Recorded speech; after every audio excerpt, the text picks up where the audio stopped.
This scary moment in my life happened years ago in 2003 in Rhode Island.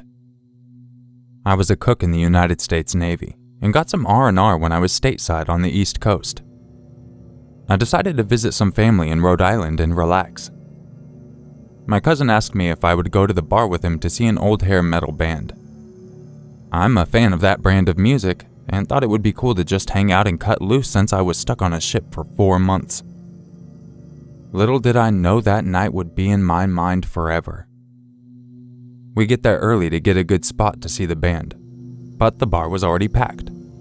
I mean shoulder to shoulder packed. Now, because of serving on a Navy vessel, I don't like crowds or tight quarters anymore. Also, for some reason I was feeling like this many people in this tiny bar was not good. My stepfather is a fire chief, so public safety was ingrained in me. Plus, when you're a sailor, you get taught public safety in general, so alarm bells were going off in my head. I tell my cousin that I don't like being in a very crowded place and ask if it's okay to leave. My cousin was not happy, but sympathetic since he could see I was looking uncomfortable. But we had already paid our cover. We came to the agreement to stay, but stand near the exit door so I could get some air if I felt too uncomfortable. Now, my stepdad instilled in my siblings and me the importance of knowing where exits are and to be aware of your surroundings. I was always annoyed of that, since my stepdad and I did not get along. But it did save my life. After about another 10 minutes, the bar continues to fill up. About that time, the band came on stage with a bang. I started to get in the groove with the music when I see fire creeping around the drummer. Let me back up a second. When the band started the show, they had these pyrotechnics that shot sparks all over the stage. As soon as I saw those flames, I knew this was going to be bad, so I grabbed my cousin and we walked out the door. Now, the door to the exit led to the small area where the bouncer would collect the cover, then to the outer doors to get out, so it was a bitch to get out fast. As soon as we turned around, a mass of people pushed and shoved behind us to get out. I shouted to not panic, but keep moving. The speed of the fire was unbelievable. In about 10 to 20 seconds, the bar was becoming a furnace. We got out and moved away from the building, but then it hit me. I was looking at hundreds of people dying in front of me. The sailor in me took over and I started to pull people out of the bar as fast as I could. But there were so many people fighting to get out that they jammed the doors. I stepped away when the fire department came and let the professionals do their job. I hugged my cousin and said a prayer for the ones still inside the bar. At this point, I'm in shock. But when we return to my cousin's house and start watching the disaster on the news, my cousin turned to me and said, "Joe, if you didn't make us get close to the door, it would have been us that burned up. How did you know?" I replied, "I just got a gut feeling that something was not right." Now, I don't believe in premonitions, but I do follow my gut, and that night saved my life. Also, my stepfather's golden rules of safety also saved us. Be aware of your surroundings, know your exits, and if in doubt, get out. If you want to find out more about the fire or see footage of the fire, just look up the station nightclub fire. And as a note from Urmaker, I would include it here, but it's heavily copyrighted, so go ahead and type it in a YouTube search. You will find a video of actual footage, and you can also find a wiki page describing more details about it.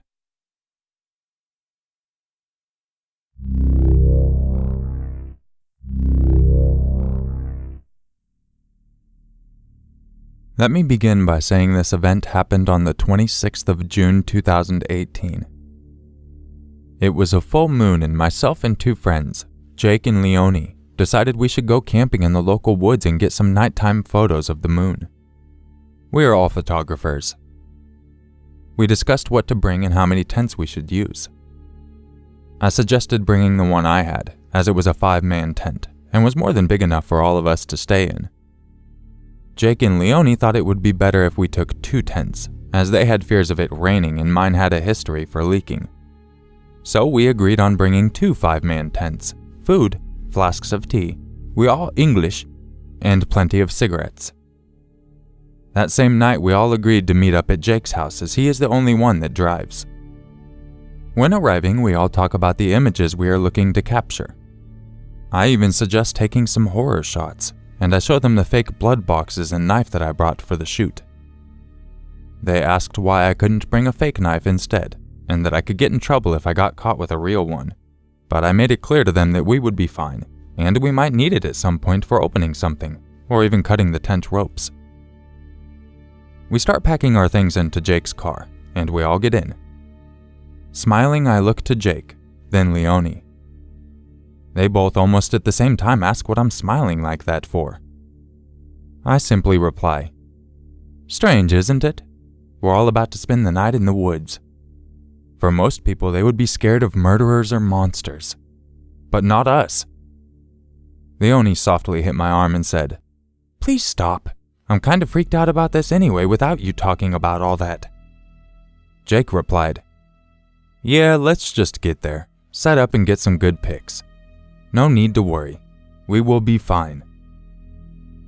The way the three of us had always been was Leonie was the easily scared one who would do anything for anyone. Jake was the peacekeeper that looked at everything with reason. And there's me, a horror-loving, black metal-listening, tattooed and pierced-up guy that looked like a pretty innocent person. Until you get me talking about horror. Jake pulled out of his driveway and we headed to the woods. The drive usually took about 10 minutes on a normal day, but as it was summer and it seems like everyone wants to visit the little town we live in, it took us 40 minutes instead. We were aiming to get to our camping spot while the sun was still in the sky enough for us to be able to see what we were doing when setting up our tents. But because of the longer drive to the woods, by the time we got to the spot we wanted to be in, the sun was pretty much set. We started unpacking our tents and assembling them as fast as we could, while we had a small amount of natural sunlight left. We had headlights and torches, but didn't want to use them until we had to. This way we could save the batteries and not worry about losing light in the dead of night in the woods. The time is now around 9:30, and we have my tent up rather quickly. We all take a break inside and then muscle together to get the second tent up also. Once both were up, the darkness started to fall over us. We could see the moon shining through the frail treetops and the stars started to shine like diamonds. We all agreed we should put the camera gear in one tent and sleep in the other. That way we would have more room, and all be in the same place just in case. I should also mention that I have lived in this location for 25 years and know these woods like the back of my hand. I shoot most of my wildlife photography there and even built a few rope swings around the place. The body of the woods is huge, and all us locals knew the safe places to camp, and the not-so-safe places. This was never an unsafe place to camp due to people messing with you, but mostly because some of the animals that live there get angry when you get too close to their places of rest. So in a nutshell, we wait for the wild to come to us, rather than go upset it.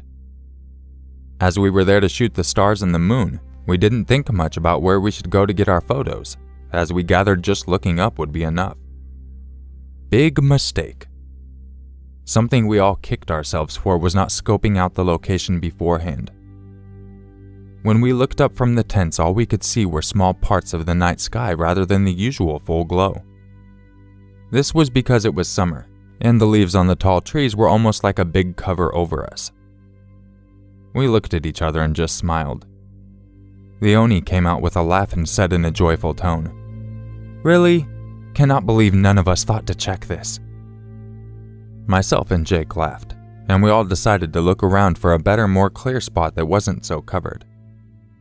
After walking around for about an hour, we had yet to find a good enough spot to set up our cameras. Jake suggested going on to Google Maps on his phone and having a look for any clearings or higher ground with less trees around. We all agreed this was a great idea, and looked at Jake while he scrambled to the tent to find his phone.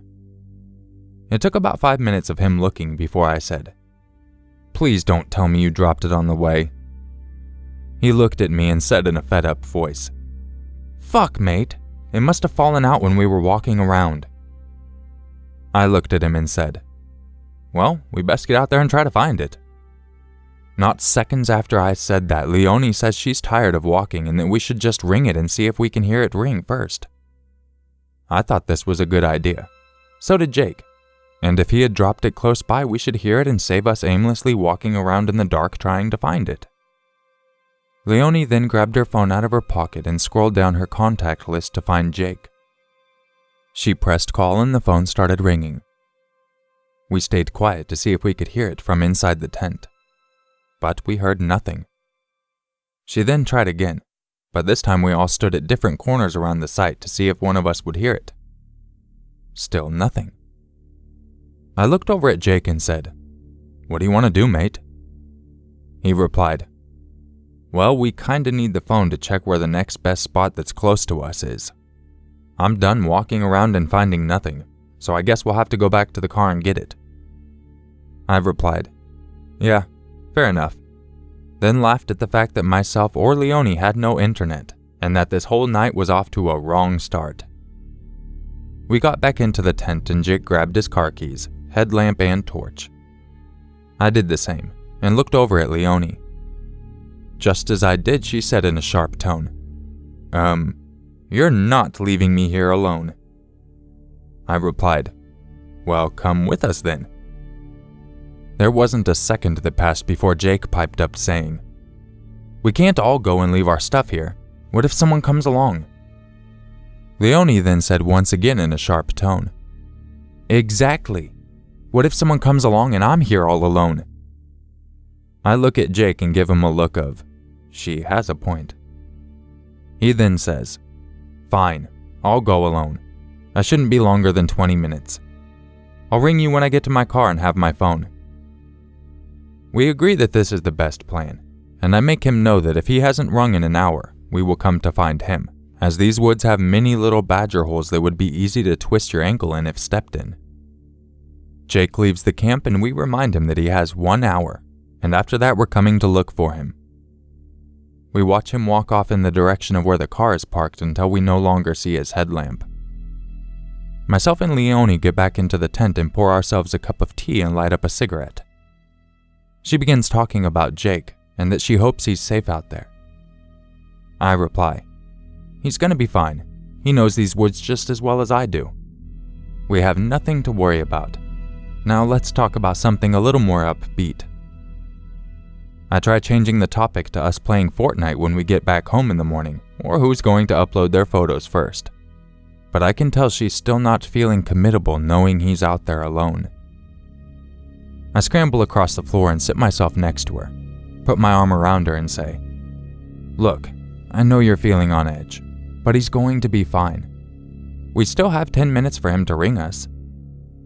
She looks at me and smiles. I think I've gotten through to her. But she looks me straight in the face and says, "While you were packing things into Jake's car, he told me something. Something that is making me feel bad for him and scared." At this moment, she had me in wonders. I asked her what he had said, and that no matter what happened, I wouldn't tell him. As myself and Leonie were very close, she said, "Fine, I'll tell you." And I thanked her and reassured her I wouldn't say anything to Jake. She placed her head on my shoulder and started to tell me. From what I remember, it was like this. "Before we left, Jake told me he didn't want to come on this trip tonight. He said he was scared of these woods and that he was only coming because he didn't want to feel left out." I looked at her and our eyes met. I told her in a hushed tone, "I know. I've known him all my life, and every time we come here, day or night, he's on edge. Before he left, I gave him that knife I brought. I had no intentions of shooting any horror pictures. I just needed a good enough excuse for you to let me bring it." She looked at me with a smile and said, "I'm scared and I want to go home. Can we please just get the gear packed up and come back for the tents tomorrow? When we see Jake on the way, we'll tell him that's the plan. I'm sure he'll love the idea." I agreed and explained that we should double check before we leave to make sure we had everything we want so we don't have to come back tonight. She agreed and we quickly started throwing our camera gear into our bags along with Jake's and started to walk away from the camp. Once walking, Leon asked me why I was so calm in this situation. I told her that as a child I was always taught that it was easier to hide in the dark, so you're less at danger. I then explained to her that the dark colors we were wearing would blend into the dark perfectly if we were to turn off our torches. I also told her that she was safe with me, and that she should start walking faster, as we didn't want Jake to have to walk halfway back to find out we were leaving. She agrees, and once again thanks me for keeping her calm. We pick up the pace, when out of nowhere we hear a rush of falling leaves and loud footsteps coming from in front of us down the path. I turn my headlamp off, and Leonie follows suit. I drag her onto the ground into a tall grass bed. I sign to her to be quiet, and hold her hand to assure her that we will be safe. Seconds later, a human figure walks close to us. No torch, no light of any kind, and just pauses. At this point, my adrenaline is peaking. My heart is racing, and I can see that Leonie is shaking and has tears of terror in her eyes.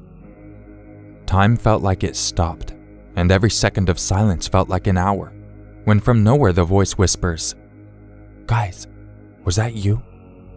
Please, please guys, tell me that's you. It's Jake. Please guys." I jump up and say, "Jake?" As did Leonie. I turned on my torch ready to kick off as I thought he was maybe trying to scare us on purpose. But when the light from my lamp caught his face, I could see he was crying. Not a little bit, but a lot. He looked muddy, and like he'd seen a ghost. We heard a loud cracking sound from a branch snapping, and he fell to the floor while frantically whispering, "Turn off the light and get down." Without a second thought, I turned the light off, grabbed Leonie again, and threw us onto the ground. Jake started saying, "We have to leave right now," over and over again, as sounds of other human life was getting closer. I tried to calm him down, but he just grabbed me and looked me deep in my eyes and said slowly, "We have to leave right now." I just nodded my head, picked up Leonie from the ground and started to crouch towards the car's location, but on a different path. The whole time we did this, we could hear what sounded like two people walking around the woods, shouting, and at one time screaming. This sent shivers down my spine. I was so confused, and I just kept a hold of Leonie's hand. I've never held something so tight in my life. I could feel her shaking and sobbing, but said nothing as I didn't want to be heard. After what seemed like hours, the car was in sight through an opening in the tree line. I stopped moving and signed the car to Jake and Leonie. Jake shook his head at me and signed that we should keep going until we get to the main road. I was in no mood to argue, so we kept moving. By the time the road was in clear view, I could see the sun starting to peak and the darkness slowly becoming light once again. We had made it after what seemed like days of crouching and slowly moving. We moved quicker and quicker as we got closer, almost feeling safer and safer with every step, my hand still firmly gripping Leonie's. We got around 100 meters from the opening in the trees where the road was, and started to see and hear cars. We all ran the final 50 meters, and when we got onto the road, we didn't stop. Leonie lived alone, and while running just said, "My house." We all knew that this was her way of saying to run to her house. We didn't stop. So full of fear, we ran like pro athletes. After around 15 minutes of running, we could see her house. We raced to her door and she quickly opened it. We all got inside and we locked the door behind us. Almost instantly, she began to cry frantically and fell to her knees in the kitchen. Jake sat down on a chair and just started sobbing. I walked over to Leonie and grabbed her by the hand. I then also reached out to Jake, signaling for him to also grab my hand. Once they both had a hold, I put my arms around them and said, "I love both of you, and whatever happened tonight, we are safe now." I looked at Jake and said, "Bro, what was that? And why couldn't we take your car?" I tell them that I'll roll us cigarettes and make a cup of tea, and that we could sit down and talk about it tonight. They both agreed this was a good idea. Once the tea was made and our much-needed cigarettes were lit, Jake spoke. just as I got to where the car was parked, I could hear a car coming. Something in my gut told me to hide, so I did. I watched 3 people get out and instantly walk over to my car. One of the 3 people pointed out that someone must have been camping tonight, and without talking, all 3 of them walked over to their car, pulled out 3 black masks and 3 knives. This made my eyes go wide, and I could see Leonie was terrified.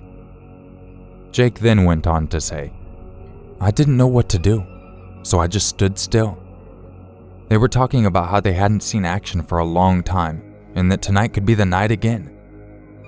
I was so scared, and didn't want to leave you guys there alone and helpless, so I threw the knife you gave me in their direction as a distraction, and then as fast as I could ran back towards you guys. That's when I saw lights and just ran towards them.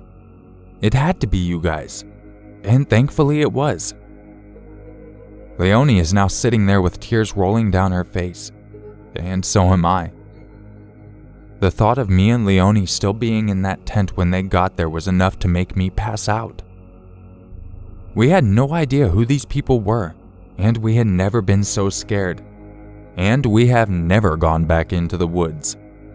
For all I know, our tents are still there, and I have no interest in finding out. If you're wondering, we did go to the police. They said they would do a sweep of the area and see if they could find anything. Jake also asked if they could follow him when he went to get his car, to which they agreed.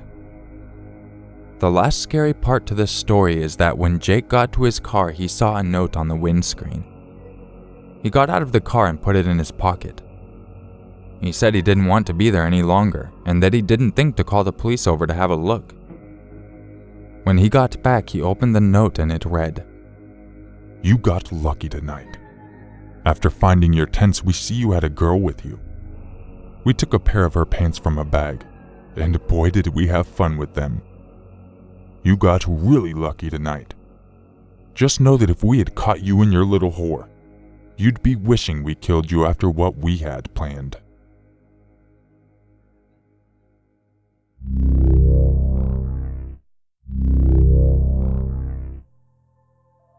I'm a mother of 2 daughters and I live out in the country. My husband is a welder and a really outgoing and charismatic guy, which means he has tons of friends that will periodically stop by to hang out with him. In fact, there are some friends he trusts enough to use the tools in his garage and stay at the house when he isn't home. Well, one late afternoon he was gone when I heard someone pull into the driveway. We have 2 dogs who were going nuts with barking at the picture window in our living room. I looked out and saw a familiar-looking blue blazer and assumed my husband's friend Bob was over to use something from the garage or wait for my husband to get home. He hadn't knocked on the door, so I figured they'd already talked to each other about it. No big deal. But the dogs would not stop barking and growling, which just didn't seem right because they knew Bob. So I looked more closely out the window and realized that there was a man lingering near the garage. But he was not Bob. In fact, I'd never seen him before. I decided to take my dogs and go outside and see who he was and what he wanted. He told me he lived down the street and he knew my husband. He was very friendly and began telling me about how he had to move out of his house because he and his wife were divorcing. He seemed quite familiar with my husband, and even asked about our dog Pepper, who had passed away a few months prior. Pepper was a very smart and protective dog, and he could be scary if he thought harm would come to me or my family. He didn't realize Pepper had died, and really seemed genuinely apologetic about it. Meanwhile, I noticed that my dog Shadow still hadn't settled down around this guy. He wouldn't let him pet him, and the hair on his back was sticking straight up. He would intermittently growl during our conversation, too. This was really odd for him, and I was pretty confused because this guy seemed really nice. After chatting for a while, he asked for my husband's number so he could call him. That was a red flag for me, because if my husband wanted someone to have his number, he'd give it to him. So I told the man I'd give him a call right then. I called my husband in front of the man, who suddenly looked a little nervous. I explained to my husband that Jim from down the street was at the house to visit him. Immediately, my husband told me to tell Jim to get off our property and never return.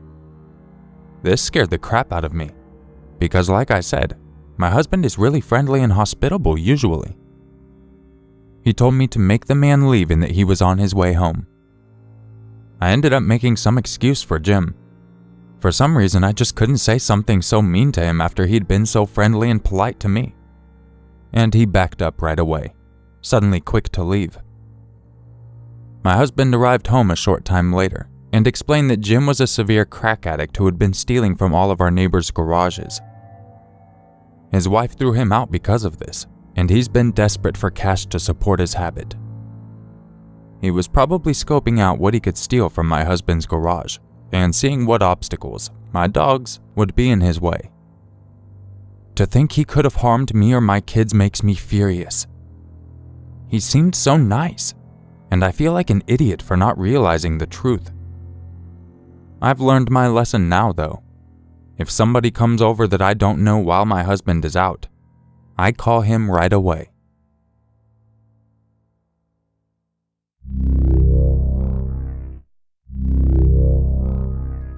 Before I get into this story, I just wanted to say that they did provide links to verify this story.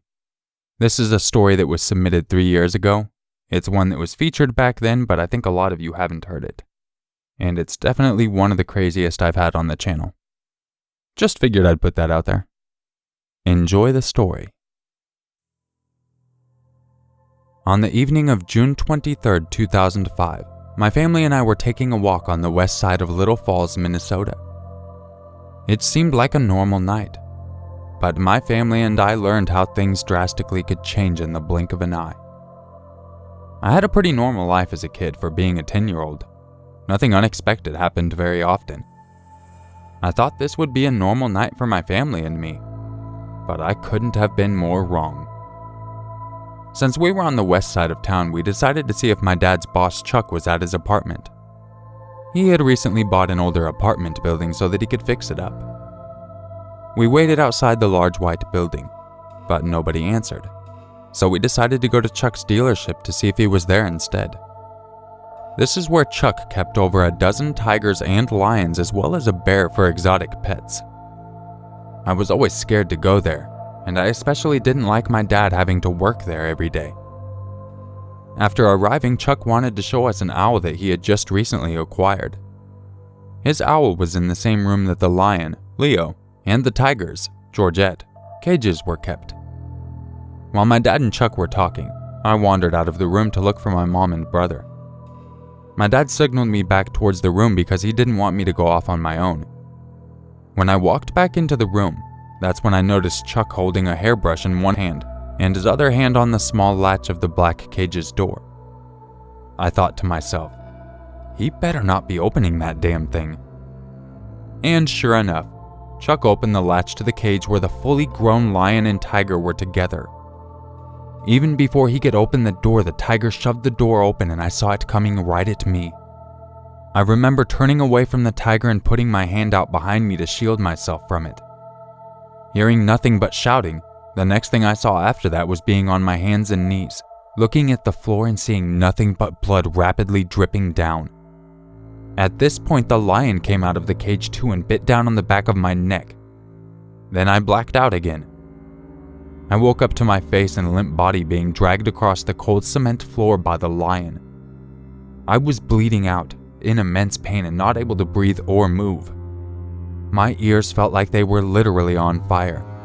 My hearing was muffled along with a high-pitched ringing. When I opened my eyes, it was as if I were looking through a red stained glass window. I could feel its breath flowing across the side of my head and could hear it growling. Sort of the same sound a dog makes when it's excitedly chewing on a new bone. Only this was a lion with my neck. I remember crying and just begging to die or black out so I wouldn't have to experience getting mauled to death. Then, blackness again. I either passed out from my spinal cord being severed or from lack of oxygen.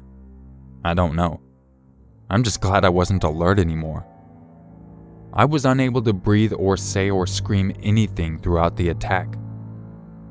After a while, I could hear a guy asking someone if they wanted a ride, and for me to stop biting my lip.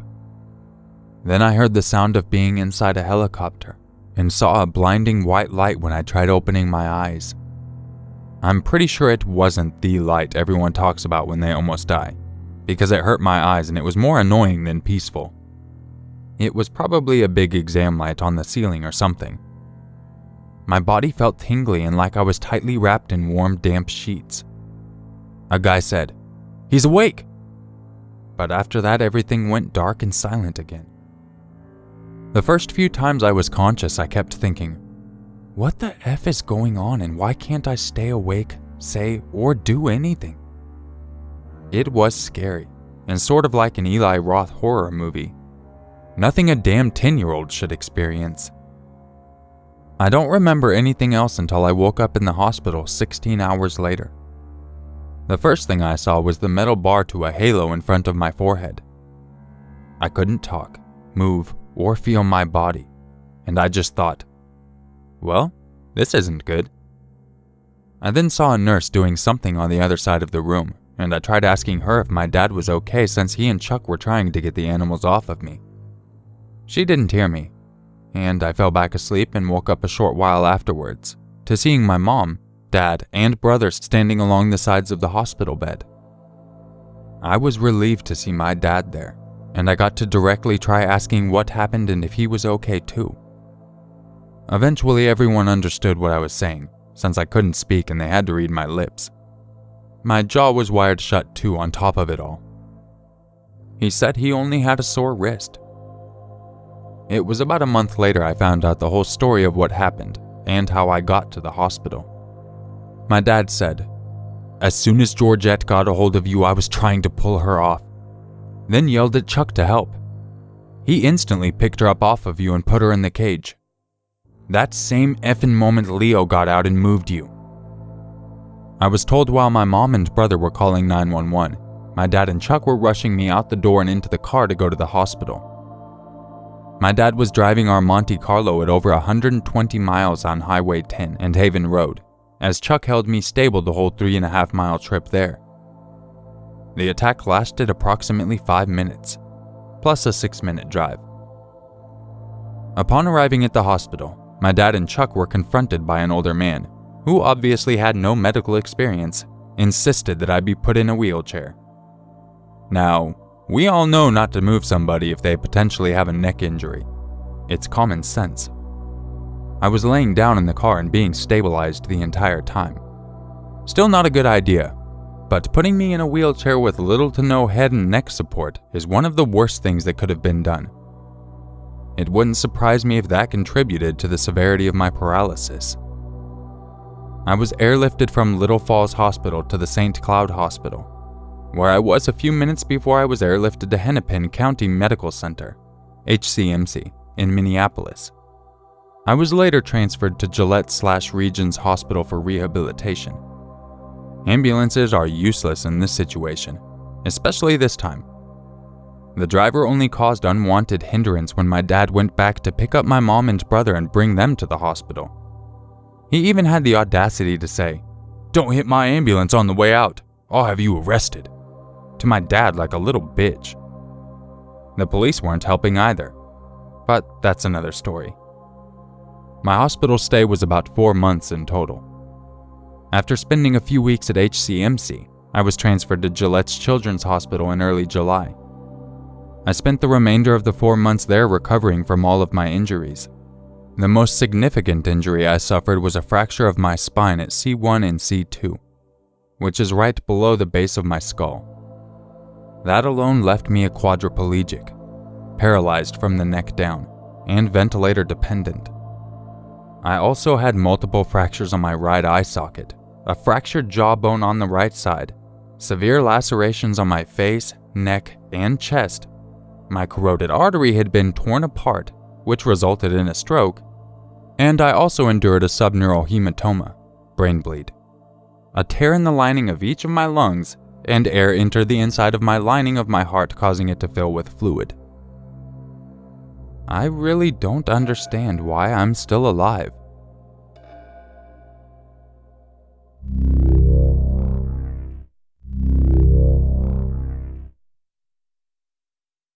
I am a 17-year-old female living in a small town in Eastern Europe with a population of less than 15,000 residents. This story happened last summer. I've had my fair share of creeps, but what I experienced that night tops it all. I am a jogger, and I've been jogging for around 6 years now. It's part of my nightly routine. I live a fairly busy life with school, dance classes, and other activities taking up most of my everyday free time, so committing to a 30-minute jog every evening is a big stress reliever for me. Now, you will probably think this is just asking for trouble, but I always run through the woods. I have never really had any real problems with it, so I continued. Our town is one of the safest in all of Europe, so I've never felt in danger on any of my runs. I've never had a reason to. Until that night. It was a warm summer night. It had been raining the entire day, so when it finally stopped in the afternoon, I was glad to see that I would be able to go on my jog as usual. I put on my speakers and headphones and headed out the door. The time was around 9:30 p.m., and it was already completely dark. The atmosphere was heavy because of the moisture in the air. I began my typical route around some alleyways and then turned on a bike/pedestrian lane that led to the widest and longest spread of woods in our region. I was getting into my tempo and slowing down a bit because the woods were pitch black, and me only having my phone, I didn't want to accidentally trip and fall over some tree root or something else laying on the ground. I was getting closer to about 1/3 of my route when I started feeling uneasy, and my heart started to beat so fast it felt like it was going to explode out of my chest. It was a feeling of knowing that you're not alone, like a sixth sense. I ripped out my headphones and just stood there on the path and listened. Nothing. I began to walk slowly, my headphones still out, trying to calm myself and get back in my zone. That's when I heard it. The second I started putting my headphones back in, I heard the sound of leaves crunching. At that moment, I almost started crying. I sped up and felt like I'm running 100 miles per hour. My heart pounding, my legs becoming like jelly, and my mind just racing all over the place. I wasn't looking at the path below me. I was jumping over huge roots, puddles, just trying to get out of there as fast as I could. I am a fairly athletic girl, but at the time I felt like my legs were gonna fail me. After running at an insane speed for around 15 minutes straight, I finally reached a forest field and saw lights and houses from far away. I gathered myself and tried to make sense of what I heard. I brushed it off by thinking it was probably some big animal that made similar sounds to humans walking on leaves. It was heavy and slow. It was known that those woods were home to deer. But something in the back of my mind was telling me that deer wouldn't make those kind of sounds. I've experienced deer before in these woods, and they're so fast that they barely make any sound when they run, especially because they never approach humans. I tried to stop overthinking it, because it was only making me more scared, and I decided to run to the nearest bench, which was about 5 minutes away and close to some country houses. I made my way over there and sat down. I was in a calmer state of mind, looking at the sky and clouds. The lights from near the bench I was sitting on were lighting up the path and some of the woodland edge. And then came the part that made me almost cry on the spot. I was looking at the field and the forest edge when I saw a tall, dark figure just standing at the forest line. I squinted and tried to get a better look. I thought that maybe it's just a weirdly grown tree or something. I wasn't sure, until the moment that made me run home and leave the place on the spot. Me still squinting and trying my best to see what the weird figure is, it starts to slowly turn and make its way back into the forest. I almost started screaming at that moment. I ran and ran and ran until I got home in an insanely fast amount of time. I locked my house twice and started thinking about how stupid I was running through the forest, not listening to my gut feeling to turn back. Who was that person? What did they want?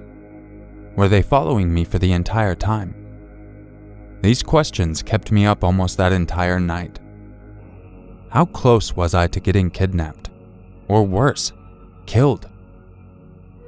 It's fair to say that I stopped running that route after this story took place.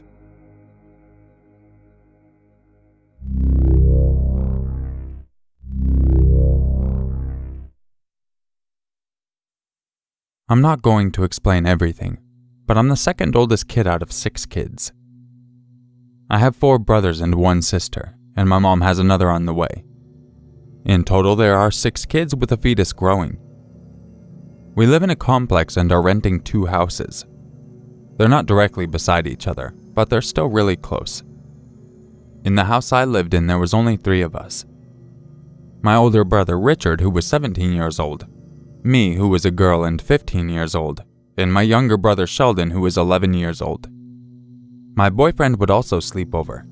He stays on the weekend and some weekdays. He is 16 years old. The house has 4 rooms. We only use 2 as the other 2 rooms are for my aunt. On the night it happened, I was in my room with my boyfriend listening to Urmaker.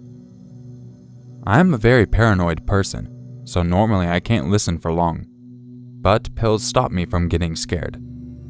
So we listened to him for a while. It made me forget to lock the door. I just assumed Sheldon would lock it as he was always downstairs gaming out. He never locked it. I regret not getting up to lock it. Later on that night, we all fell asleep. We don't know who broke in, so we'll call it a guy. The guy came in while we were sleeping. He was creeping around my house upstairs and downstairs. He had unlocked all the windows and doors, and he even opened Richard's door. We know he was here because he went into my aunt's room and left the window wide open. We never leave windows opened or unlocked.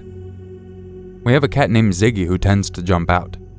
But even worse, when my mom came over, the front door was left wide open. I never thought this would happen as we lived in a complex. I think he got scared off by Richard. We never noticed anything missing, but today we noticed he had loosened the front door's locks. This story isn't as scary unless it happened to you. It feels so unreal I can't get it through my head that some man who was uninvited was creeping around my house. When my medication stops working at night, I get scared and feel like he will walk up my stairs and harm my family and me. You'll never know what fear you get when some unknown person breaks into your home unless it happens to you. I feel like he had intentions to come back, because everything was unlocked.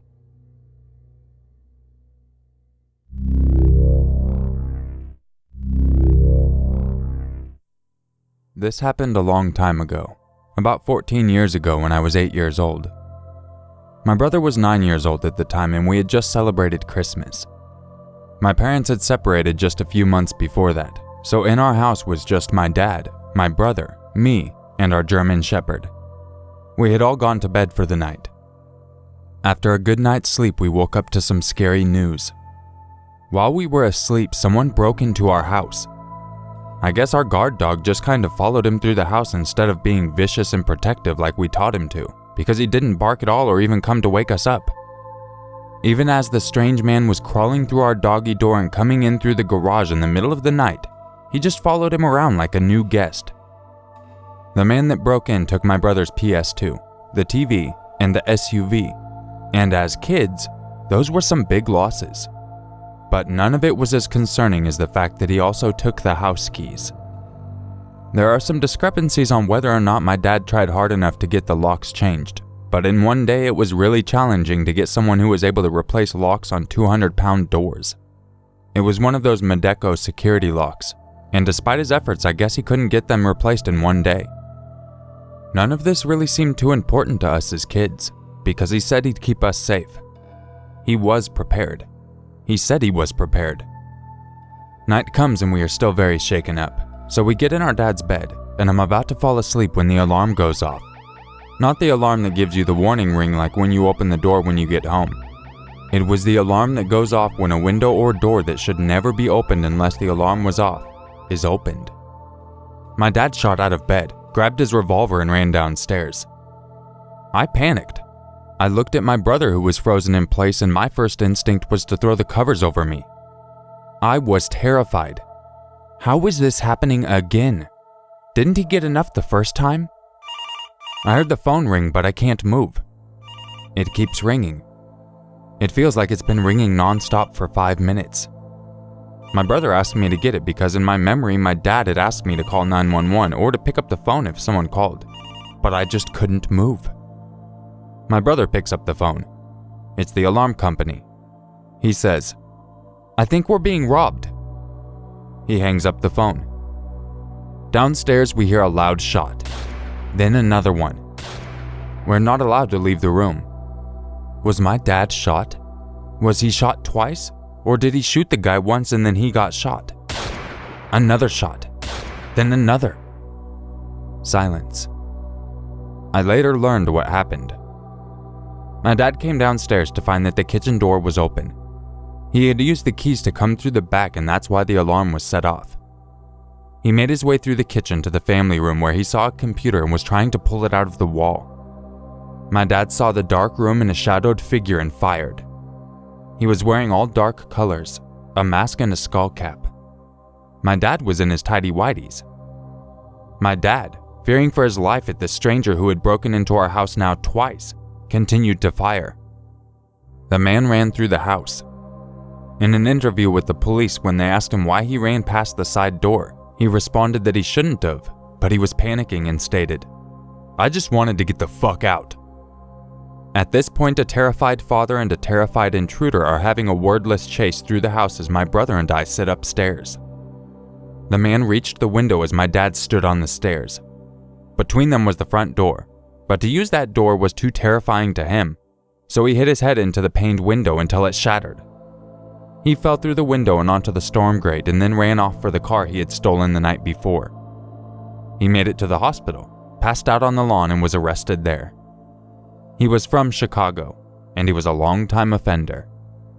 He had a record of 34 break-ins in 7 different states. He was just recently paroled and the first thing he wanted was to hit a house so he could get the money for crack. The hollow point bullet that hit him left his arm non-functional.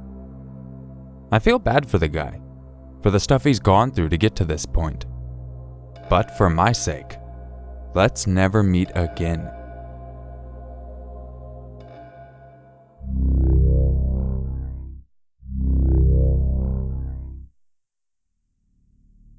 For a very dark 5-year period in my life, I worked in what my employer called healthcare security, for a professional term, to serve as poorly trained and oftentimes incompetent security officers for numerous local hospitals and other healthcare facilities in our city. The job description stated that we protected the entire campus of whatever facilities we were contracted to work for. And that was true to an extent, but the vast majority of the job took place in emergency rooms and psych departments. Daily assignments involved direct face-to-face interactions with drug addicts, chronic alcoholics, homeless people, individuals recently released from prison, violent criminals injured in conflicts with the police, and most notably, psych patients. Oftentimes, the people we confronted fell into more than one of the aforementioned categories. In addition to the dangerous patients we dealt with, many of my coworkers at the security contract company were horror story-worthy material themselves. Hypothetically, to work for this particular company, you had to pass a background check, a drug test, and obtain a merchant guard license from the city. I occasionally had the background check results of some of the coworkers, and it was rare to see anyone get hired that I personally would have considered a passing result. Over the years, I witnessed a number of people get terminated for some really bizarre sexual assault and/or harassment situations, among a wide array of other generally unprofessional behavior. Luckily, the facility I spent the most time working for was one of the better ones, and they actually had a very well-designed security program in place.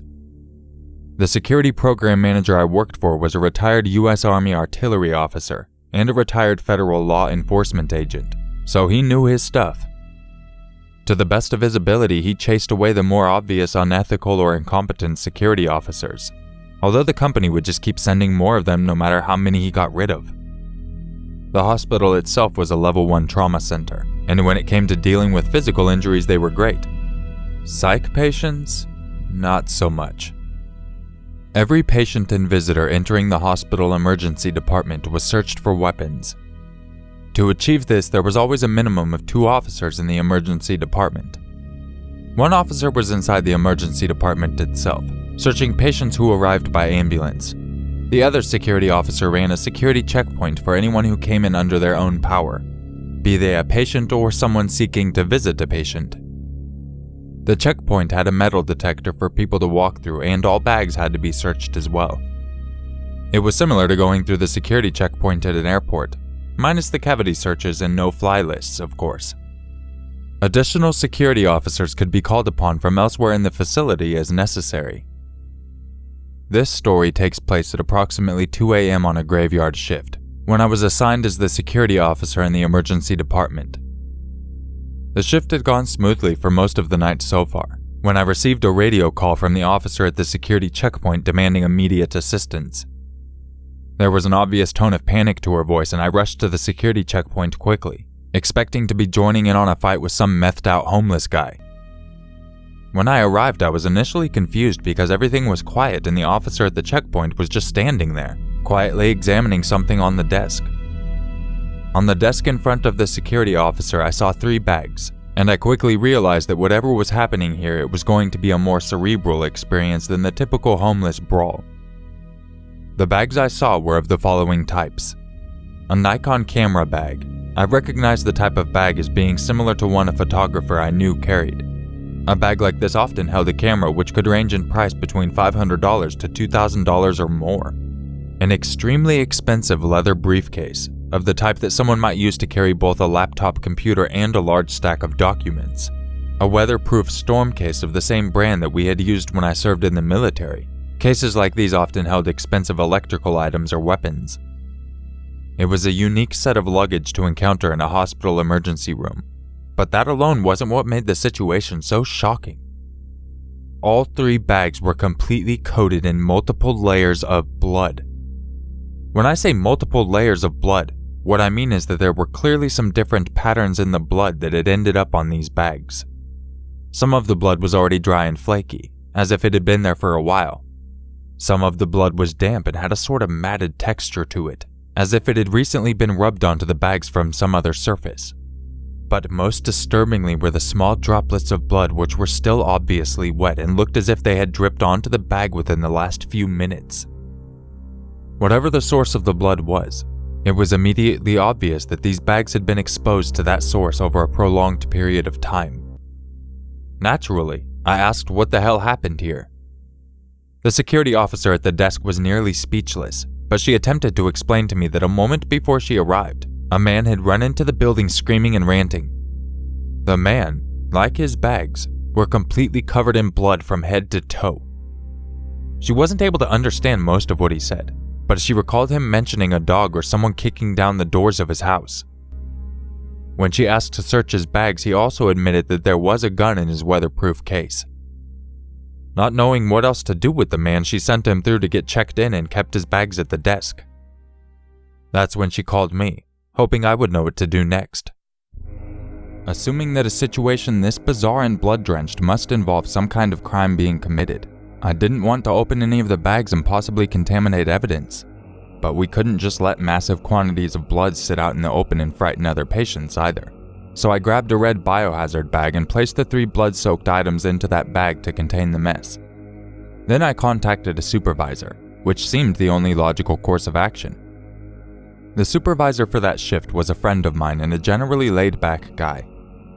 After explaining what I had been told and had witnessed myself thus far, he agreed we might need to call the police to report a possible crime. For better or worse, hospitals have to abide by some very strict policy laws pertaining to patients and what we can share with law enforcement about our patients. So it was decided that we needed to at least talk to this blood-covered man and get a more coherent story out of him before taking further action. Confronting him in his room in the emergency department, we were surprised to find that he was neither screaming nor ranting as he had previously been described. A later review of CCTV footage would confirm that he had been more animated when he first arrived. He was completely calm. This actually made his demeanor even more disturbing, as one does not expect a man covered in blood to be calm. He proceeded to very confidently explain to us that he had tripped over a dog at his home, because the little bastard likes to hide under blankets. He insisted that the blood, which he admitted was an extreme amount, was from a very tiny wound on his head that he sustained after tripping over the dog. He must have hit his head on either a chair or his TV. He wasn't sure which one. He claimed that after being injured, he tried to lay down in bed, but the blood soaked from his head and soaked all the way through a pillow without stopping, thus convincing him that he needed to seek medical attention. We didn't really buy his story, but we weren't cops and our power was really limited to enforcing hospital policies on our own property, so we didn't feel like we could directly accuse him of lying to us. But his assigned nurse confirmed for us that the very minor laceration on his forehead would not be sufficient to cause the amount of blood we were seeing on him and his bags. Furthermore, as he was behaving in a completely calm and coherent manner with strong vital signs, he had no signs of significant blood loss, which further cast doubt on his claim that all the blood was his. Our next question for the man was why he felt the need to bring so many bags with him to the hospital when he clearly felt he had an emergency situation. This was a roundabout way of asking him why he brought a gun with him. His response was that he lived in a very dangerous part of the city, and his house was recently broken into. All his windows had been smashed out and both the front and back door of the house had been kicked down. As such, he couldn't secure his home all the way when he wasn't there, and he felt that if he left his valuables at home, then the thieves would come back while he was gone and steal everything he had left. Hence, he had decided to bring all of the most expensive items, camera, computer, and a gun, with him when he left the house. He even went off to a side story at this point, claiming that someone had recently robbed him of $50,000 worth of antique silverware. Even though his stories had taken a turn from merely suspicious to outright bizarre, we kept pressing him. And our next question was if he would be willing to let us put his blood-drenched bags back in his car in the parking lot. We will usually hold pocket knives and other small items for people, but firearms and expensive items we would have to lock up in a safe, which we didn't want to do in this case because everything this man owned seemed to be perpetually covered in blood. So our usual procedure in situations like this, but typically less bloody, was to ask the people to take the items back to their car. "Oh no, we couldn't do that," the man insisted. You see, the windows of his truck were broken out too, so the truck wasn't secure either. In fact, the doors on the cab of his truck were broken in such a way that they didn't even close on their own, so he had to chain them shut to keep them from flying open while he drove.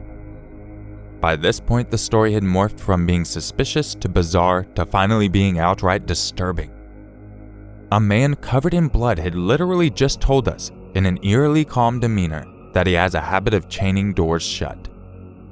We couldn't resist the temptation to step out into the parking lot to inspect his truck for ourselves. It wasn't difficult to pick out which truck he had been talking about. It was an older model Chevy pickup truck, with badly white torn paint and a large pile of garbage in the bed of the truck, including open alcohol containers. As he had described, the driver's side and passenger side windows were missing and the doors were indeed held shut with some kind of elaborate jury-rigging involving chains. Someone had ripped out large sections of the dashboard, leaving electrical wiring and mechanical components exposed. We later confirmed from CCTV footage that this was the truck the man had come from before entering the hospital. But as with the bags and the man himself, the most disturbing thing about the truck was the blood. The entire interior of the cab was drenched in even more blood than the man and his bags had been covered with. As with his bags, the blood seemed to be in layers here too. Some of the blood was already dried and beginning to flake. Some of the blood was thick and matted, still damp but quickly drying. A lot of the blood was still clearly wet, however, including droplets that were falling from the roof of the cab and a large pool of blood which was forming in what appeared to be a small storage space in the center console. The most notable thing was the massive wave of blood which appeared to have been splashed onto the interior of the windshield, directly in front of the steering wheel. I have no idea how that truck got into our parking lot, because it should have been impossible for anyone to drive with that much blood covering the windshield. There was some blood on the exterior of the truck too, but it was in much smaller amounts. It had been smeared in streaks all around the vehicle, as if someone had walked in a circle around the vehicle and intentionally smeared those small streaks in random locations. Aside from that, and some natural-looking wear and tear, the vehicle had no other obvious exterior damage. At this point, we notified the charge nurse for the emergency department, and she called the police to report the situation. It must have been a slow night, or the police were just very interested in seeing this for themselves, because multiple officers from the local police department showed up only a few minutes later. The first thing they wanted to see were the bags. I put on gloves and removed them from the red biohazard bag. The police looked at the bags, but that's all they did. They refused to open them or touch them at all, because they said the situation wasn't enough to give them probable cause to search the man's property without his permission. Next, the police spoke with the man. Their conversation went largely the same way that the conversation my supervisor and I had with the man earlier had gone. He repeated the same story about tripping over a dog, his house being broken into and bringing his stuff to the hospital to safeguard it. All told in the same eerily calm demeanor. The police didn't seem to believe his story any more than we had, but they didn't accuse him of lying either. They didn't even write anything down. They asked for his address, which he gave them, and then they said they would have to contact the police department, which had jurisdiction over the city where his address was located. While they waited for a response from the other department, they went out to examine his truck and seemed as baffled by it as we had been. A short while later, one of the police officers spoke to us again to notify us of the outcome. The other police department where the man lived had checked their records to see if any crimes had been reported at the man's home, or if he had any prior record, but they found no evidence of any wrongdoing. And that was it. Everyone just dropped it. There wasn't even going to be an official report, because they said there was nothing to report. My supervisor and I were mystified. We knew the local police were notoriously lazy and often unhelpful, particularly when coming to writing reports, but this was the most outrageous thing I had ever seen them ignore by far. I flopped down at the security checkpoint and started writing my own report. At the very least, I wanted to cover our asses by showing that we had done our jobs, investigated this to the greatest degree we were allowed, and made every effort to report a possible crime to the police. Luckily, it was quiet at the checkpoint at this time of night, so I had plenty of time to assemble a detailed report, with images of the blood-drenched man and his truck attached to the report. While I was still working on the report, the man was discharged. He had cleaned himself up slightly, but his clothes were still stained with large quantities of blood. He asked for his bags, and I hauled them out from under the desk to hand them over. Before leaving, he declared that he needed to check the serial number of his weapon before leaving. He opened the plastic case right in front of me, and without taking the weapon out, he showed it to me in plain view. It was a beautiful 1911 handgun, completely clean. No blood on it or inside of the case, and the whole setup looked like it was brand new. And with that, he slammed the case shut, took his bags and disappeared back into the night from whence he came. That was the last time any of us ever saw the man drenched in blood, and none of us ever received any explanation for his blood-drenched adventures that night.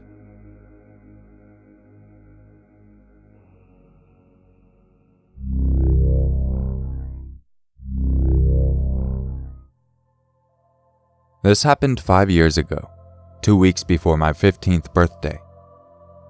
My family, parents, younger brother, and I, a male, had just moved into a relative's house since ours was being remodeled and repainted.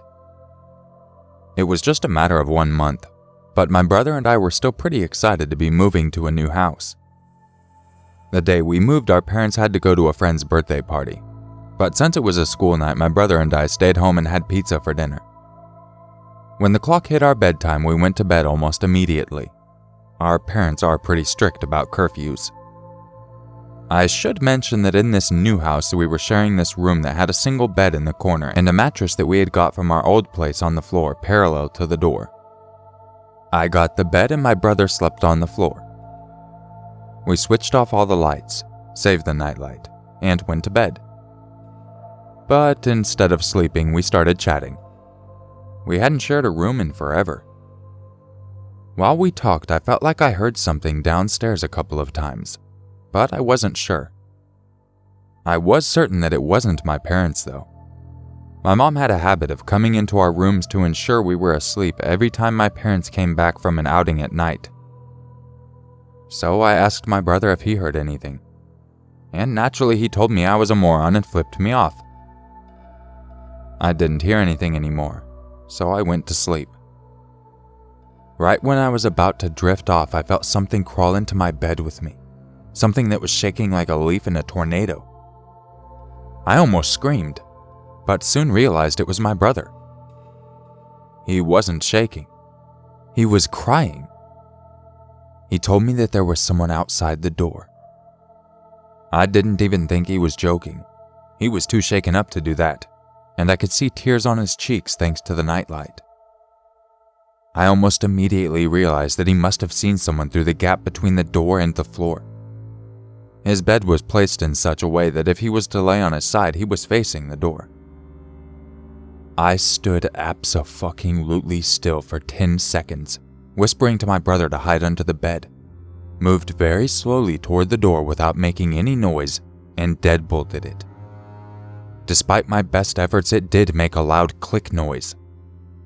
Not a second later, I swear I saw the knob turn, and with great force too. The person tried the knob a few more times, then started banging on the door, not saying a single word. The whole time I was leaning up against the door, scared that it would give in if the person was super strong.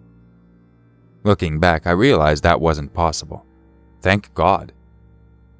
They banged on the door for like 10 minutes straight, and I joined my brother in his crying, and quite audibly so, now that I think about it. What I realize is they must have definitely realized that we were just kids. When the banging stopped, we heard the person run downstairs, but neither my brother nor I dared to move an inch. We didn't have cell phones in the room either, and I sure as hell wasn't going to check if it was safe. When my parents finally did get home, they started shouting at us, because the front door was wide open. Only when they came to our door and we heard their voices, individually confirming that they were our parents indeed, did we open the door. The police were called. They checked the house and made sure it was safe for us. What was weird was that nothing valuable was missing. Everything from my dad's work laptop to our PlayStation was untouched. I don't think they ever did catch the person, because we never got a call from the police.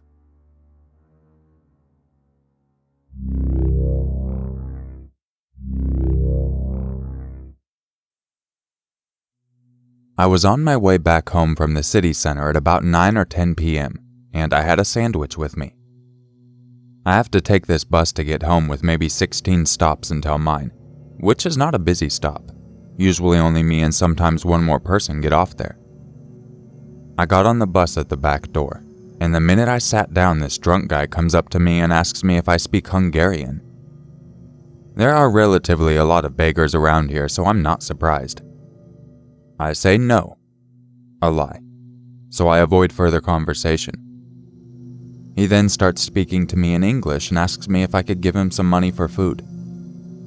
I say, no, I haven't got any Hungarian currency on me right now.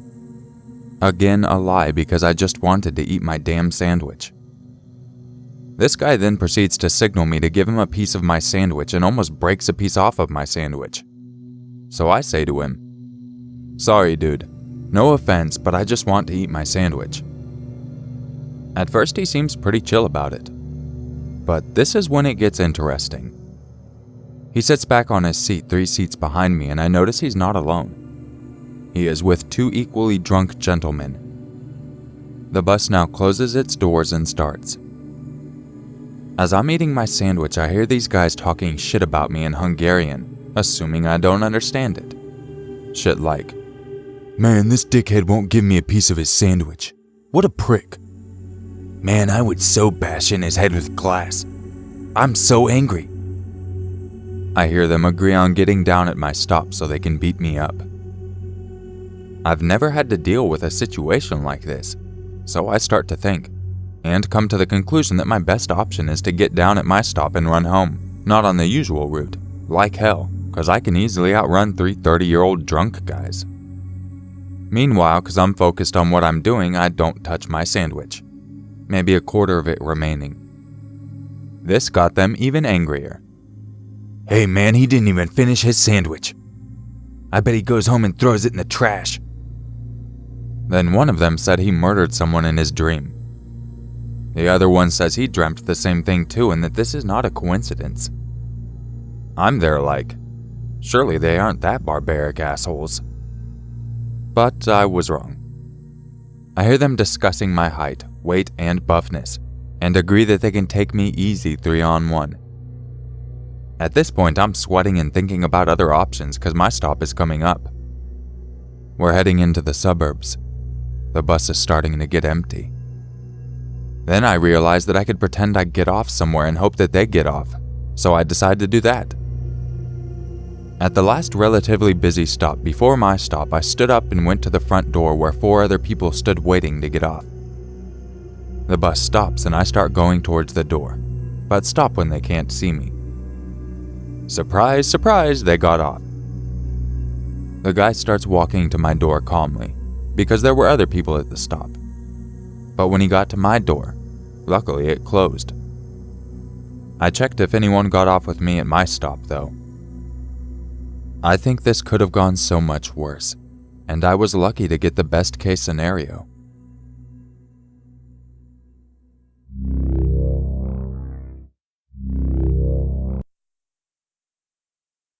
A little bit before Christmas in 2015, my now ex-husband and I moved about 12 kilometers away from the city we had been previously living in, to a house that we could rent cheaper, which was near an area I grew up in without having to commute too far to work. In doing so, the cheaper rented accommodation was in a slightly dubious area, and we should have known better. We move in beside a couple who had a little boy, and from the first night we moved in, we could hear them arguing, and what sounded like her being beat up and strangled in between screaming. My ex runs out and knocks on the door to see if her and the child are okay. Bad move. He was met with a very hostile reaction from the man getting up in his face saying he needs to mind his own fucking business. The woman told him to get off her front porch or they'll make him get off it. Blah blah. My ex just comes back inside and is like, "What the fuck? Okay?" We quickly realize their home is a drug den, with multiple rough zombie-looking folks going through their door on the daily, some of whom I recognized from over the years of us being teenage stoners, many of whom didn't like me, nor my ex over petty drama from years gone by.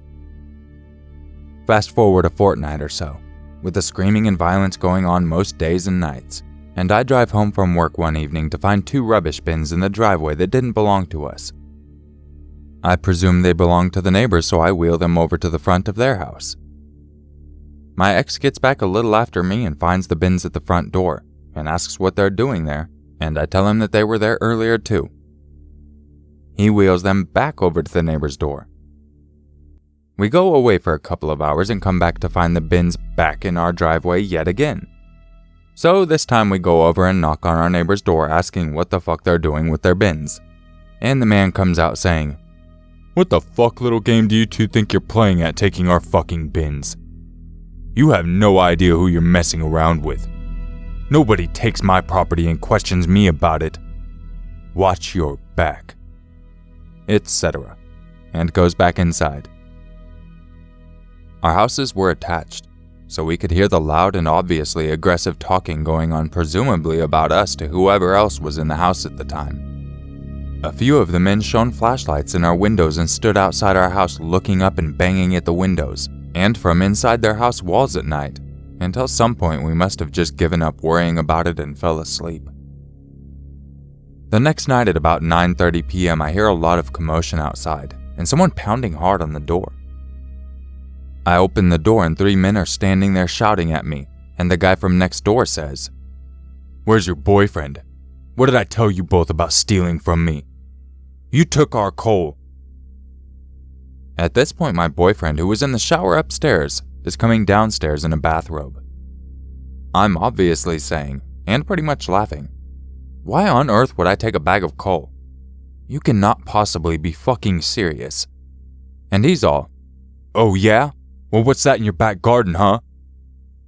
I go through to the back garden and sure enough there's a bag of coal lying there.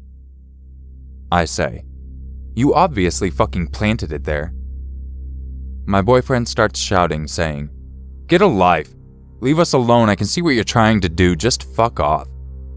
shuts the door and locks it, and throws the bag of coal back over the fence to their garden. Multiple people from the house then once again proceed to shine lights to intimidate us in the front and back windows. At the back of our house there was a little hill so you could see straight in from the back. For the next maybe half hour or so.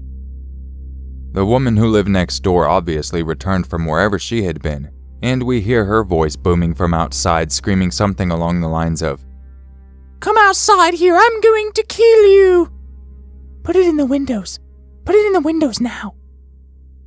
My boyfriend angrily unlocks and opens the door, and a bunch of guys force their way in and pull him out of the house. 4 of the guys jump him and start beating him. Others smash my car windows, slash my tires, and put in the front windows of our house.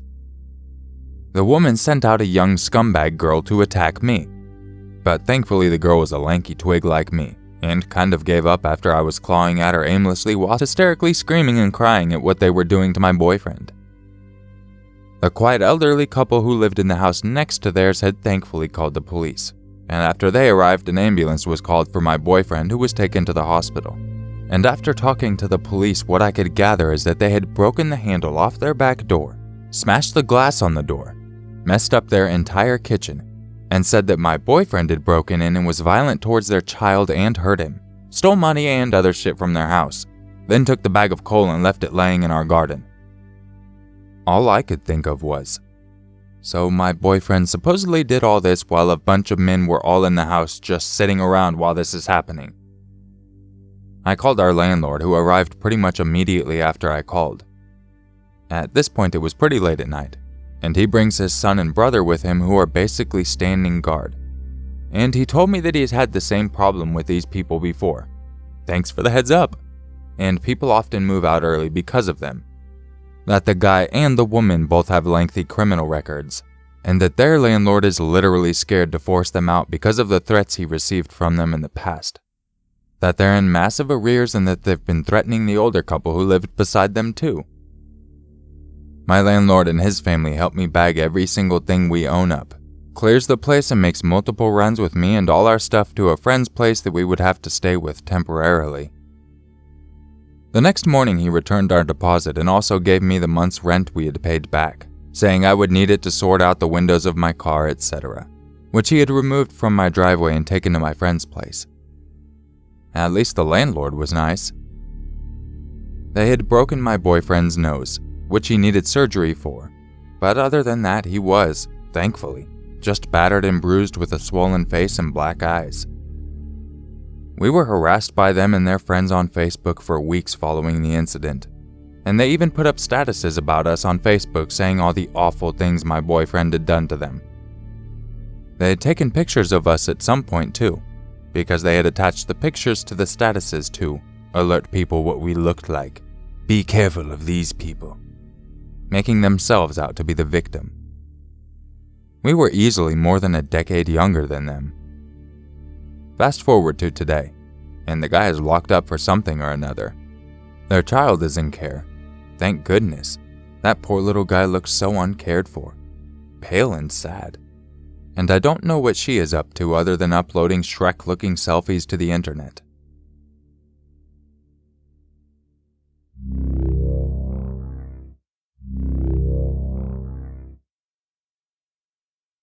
I'd like to begin by describing myself, because I believe it's relevant to the story. I'm 25, male, and a bit above average height. I have been doing sports 5 through 6 times a week since I've graduated high school. Gym, running, CrossFit, squash, swimming, and any team sport my friends decide to play at any given time.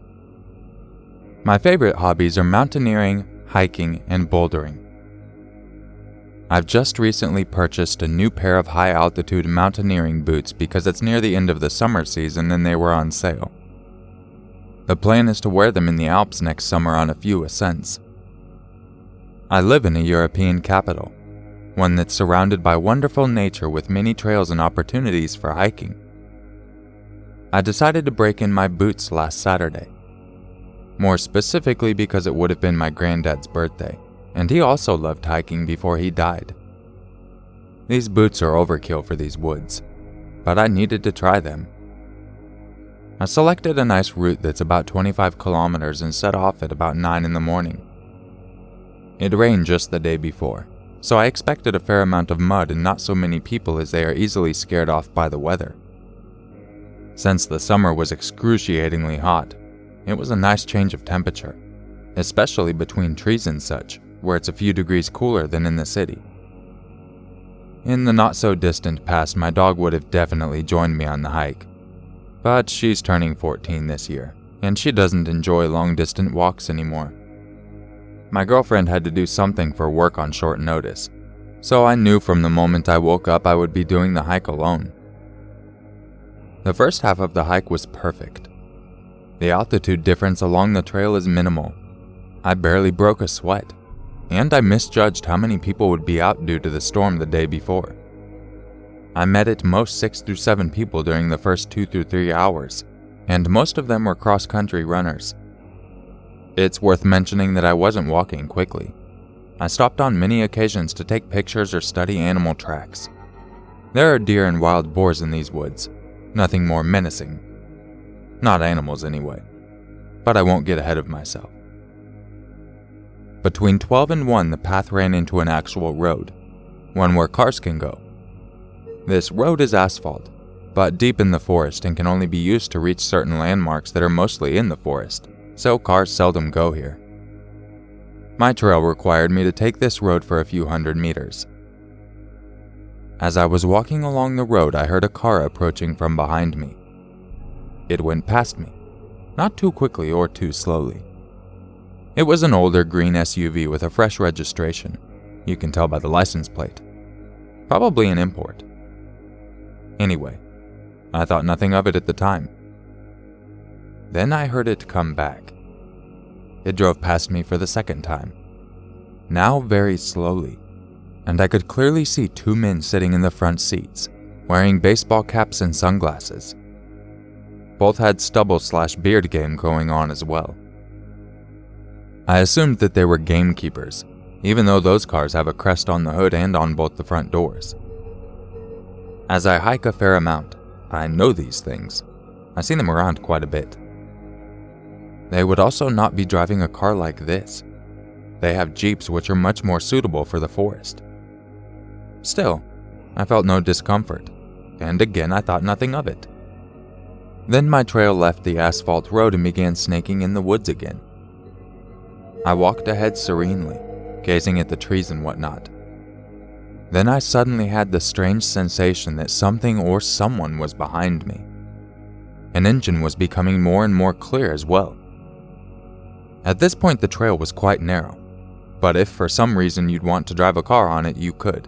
Just about.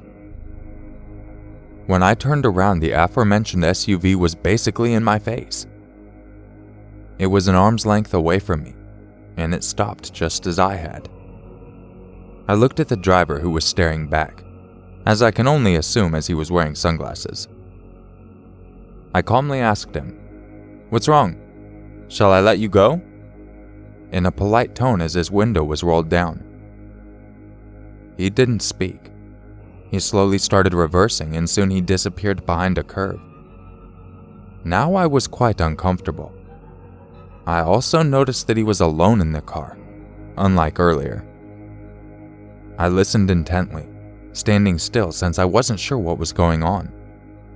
At this point I was not scared, but there was a faint feeling of unease in the air, and bad thoughts began gathering in the back of my mind. I heard the car, and the engine, stop behind the curve. I heard a door open and shut, but nothing from that point on. I turned around and began walking towards my destination at a much faster pace than before. Now I was a bit scared. I didn't understand why he didn't answer, and why he just reversed and left me without a word. I wasn't sure what to make of it, and I had no desire to ask him again, or to see him again for that matter. I had just walked enough for these unpleasant thoughts to slowly be erased from my mind. As I had been drinking a lot of water, as I usually do, I decided to take a piss. I saw a perfect spot, a very narrow path off my trail that led quite clearly to a little hunting tower. I walked over to the tower, put my bag down on the ladder that led up to it, and began pissing. I was also interested in checking Google Maps to see where I was, but since there was no signal, I decided to check my map. I also had a sip of water. I had been camping there for a few good minutes before I headed back to the trail where I deviated to take a leak. Right before I arrived back to the main trail, I thought to myself how extremely quiet it was. No wind, no noise of any kind, absolutely nothing. This made me realize just a moment later how alone I was, except for the man who was standing maybe 50 meters away from me on the trail, in the direction where I was headed. I only saw this as soon as I stepped back onto the trail, since the small one to the tower was well hidden by trees and you couldn't see the main trail, as it was running perpendicularly to the small one. I looked at him, and I was instantly chilled to the very bone. He was dressed in tactical clothing, with a baseball hat on his head. The only reason he was standing still, I believe, was a moment of surprise that I had appeared from a place where he didn't expect me to appear from. At this point, I was fully and utterly alarmed. He was holding a rifle that had a scope on it. Had this happened without the incident with the SUV, I probably would have walked on along the trail thinking he's a hunter. However, in light of the strange encounter with the SUV, from which the second man was missing, something in me snapped instantly. In hindsight, it was also illegal to hunt in these woods this time of year. In the matter of 2 seconds, I figured that I was going to sprint through the woods until exhaustion, towards and past the tower, as it seemed natural to do at the time. If there was no malicious intent on this man's behalf, or the others, he'll just think I'm an idiot and forget about me in 2 minutes. If I'm right, it's the best call I will have ever made. And for fuck's sake, he began running towards me. Adrenaline blossoming in me, I began sprinting away. I sprinted past the tower and deep into the bushes, not sparing my legs as I was wearing shorts and a thermal jumper. I crashed through the branches, small trees, and slipped on several occasions. I really did sprint until I was exhausted. It must have been several kilometers. I even crossed some smaller trails, but didn't even bother to look either way. My pulse was 1,000,000,000 the whole time. I began checking my phone for signal, but nothing. I was already really angry at myself for not memorizing the license plate. After a while, I began power walking, but still off trail, straight ahead, in a direction that I knew would sooner or later lead me out of the woods. When my phone got a signal, I told the story to several people frantically, but no one took me too seriously. They said I was overreacting and whatnot. "You must have misunderstood the situation." Well, I'll let you decide for yourselves if I did or not. Finally, I reached the trail that led directly to a cute little town that borders this rather large forest. It felt like eternity, but I walked the last kilometer to the main square, took off my jumper, and I put it in my bag. At least I looked a little different from far away. I waited for a bus that took me back to the station near my car, rather anxiously. After the bus ride, during which I studied each car on the road, I walked back to my car, got in, and drove home. My dog welcomed me like I was coming back from a 2-year deployment. Dogs are just amazing. She must have felt that something shook me up. I spent the afternoon contemplating my life in the bathtub. The boots destroyed my feet, but they aren't meant to be sprinted in for large periods of time. I called the forest gamekeeper's office. I inquired about whether they had such cars in service as the ones I came across. They did not. Their gamekeepers also didn't typically work in pairs. Like 99.9% of the time, they are alone. I told them my story, and they took me a lot more seriously than my friends did, but they assured me that the police wouldn't. No one could have been legally hunting in that area during the summer either. I've been reading local news, but nothing extraordinary has been reported yet. I really hope nothing will be reported either.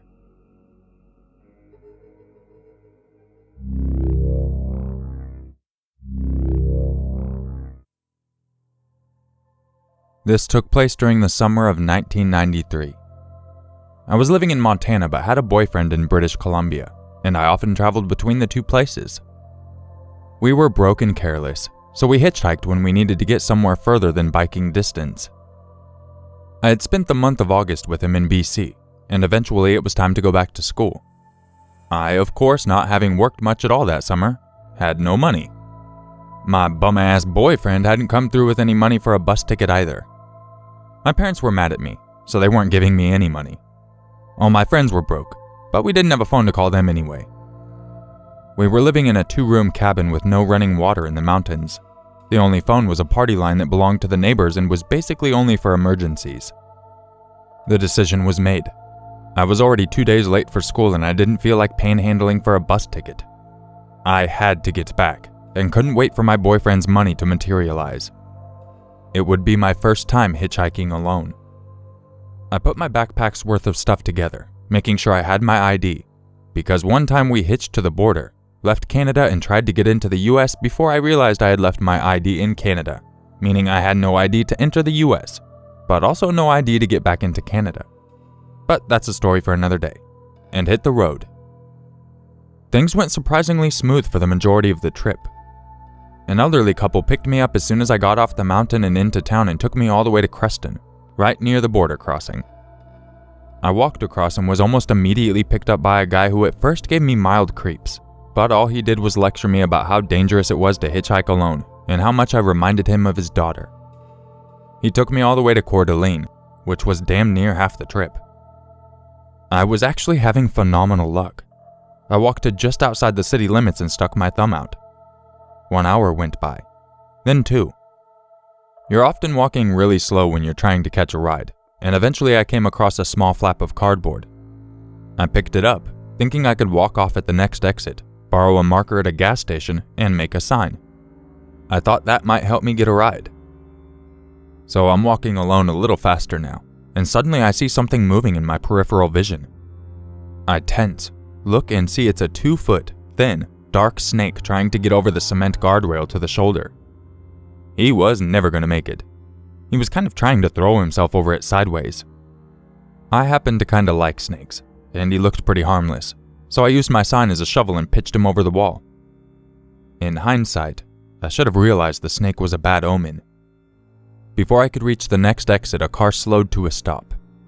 It's always creepy when a car stops and you're walking up to it, trying to judge if it's a Ted Bundy or just an eccentric like you. My heart always sank a little when it would be a single man, but I soon realized he wasn't alone. There was a kid in the front seat who was probably aged 10 to 13. The guy was a little too friendly, but what was he going to do? Murder me in front of his kid? I was very young and dumb. I decided to get in. The man was pretty chatty, introducing the kid as his nephew. He said they were driving back to where they lived in St. Louis from visiting his brother in Seattle so the kid could visit his grandma. The kid hardly said a word. If I remember correctly, and it's been a very long time, it's about 3 hours to where I lived from Coeur d'Alene. He was taking Highway 90 right past the city I lived in, so I was relieved I wouldn't have to get out of the car and thumb it again. The first hour goes by, and it's friendly chit-chat, lots of family anecdotes, and general small talk. The switchblade my boyfriend gave me was cradled in the bottom of my palm the whole time, up my sleeve and out of view, but I began to relax a little. He kept up the friendly chatter, but eventually the questions he asked took a raunchier turn. Like, did I have a boyfriend? What was he like? What did we like to do? What was our favorite position? What? I silently panicked. Like, oh fuck, this guy is a creep after all. My instinct was to play along with this conversation while I tried to figure out what to do. I was pretty sure the drink he had in the console, in a convenience store cup, had more than pop in it, because you could see him physically getting looser as the drive went on. He kept asking gross questions, and I was so embarrassed for his nephew but still playing along. I just tried to breathe deeply to keep from having an anxiety attack and concentrated on extricating myself from his car. Eventually, he made it clear that he expected me to have sex with him in exchange for the ride. Door-to-door service, he said. Then it got worse. And find one of your girlfriends for my nephew. he said with this hyper-cheerful, also menacing smile that made my stomach drop. Yeah, I had to get away from this guy ASAP. At this point, we were about 20 minutes from the town I lived in. I was like, sure, and started making stuff up about a phantom hot, slutty friend I had. Then it finally hit me what I could do to get away. I put on my best come-hither smile and said to him, "You know, I bet she's home now. Let's go straight over to her place when we get into town and get this date started." So I had him get off at my exit and asked if I could get some beer first for our date. In Montana, you could buy beer at gas stations, so I had him stop at a place a few blocks from where I lived. When he somewhat reluctantly went inside to buy beer, which I knew was in the back of the store, I opened my door and sprinted down the alley about a block and dove into a huge clump of bushes, folded myself up as tight as I could, and waited. I still had my knife, but now it was out of my sleeve. I was shaking and my heart was pounding so hard I was afraid it would explode. I tucked my head into my knees and waited, listening for his car to come down the alley.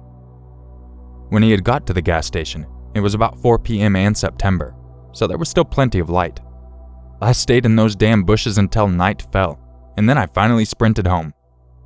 His car never came down the alley, but I could hear him yelling for me. He sounded pissed. I got in my front door, locked and deadbolted it, and collapsed, dirt and little leaves all over me. My roommate was like, "What the fuck happened to you?" I told her the abbreviated version and she said, "Why didn't you call me? I would have picked you up at the border."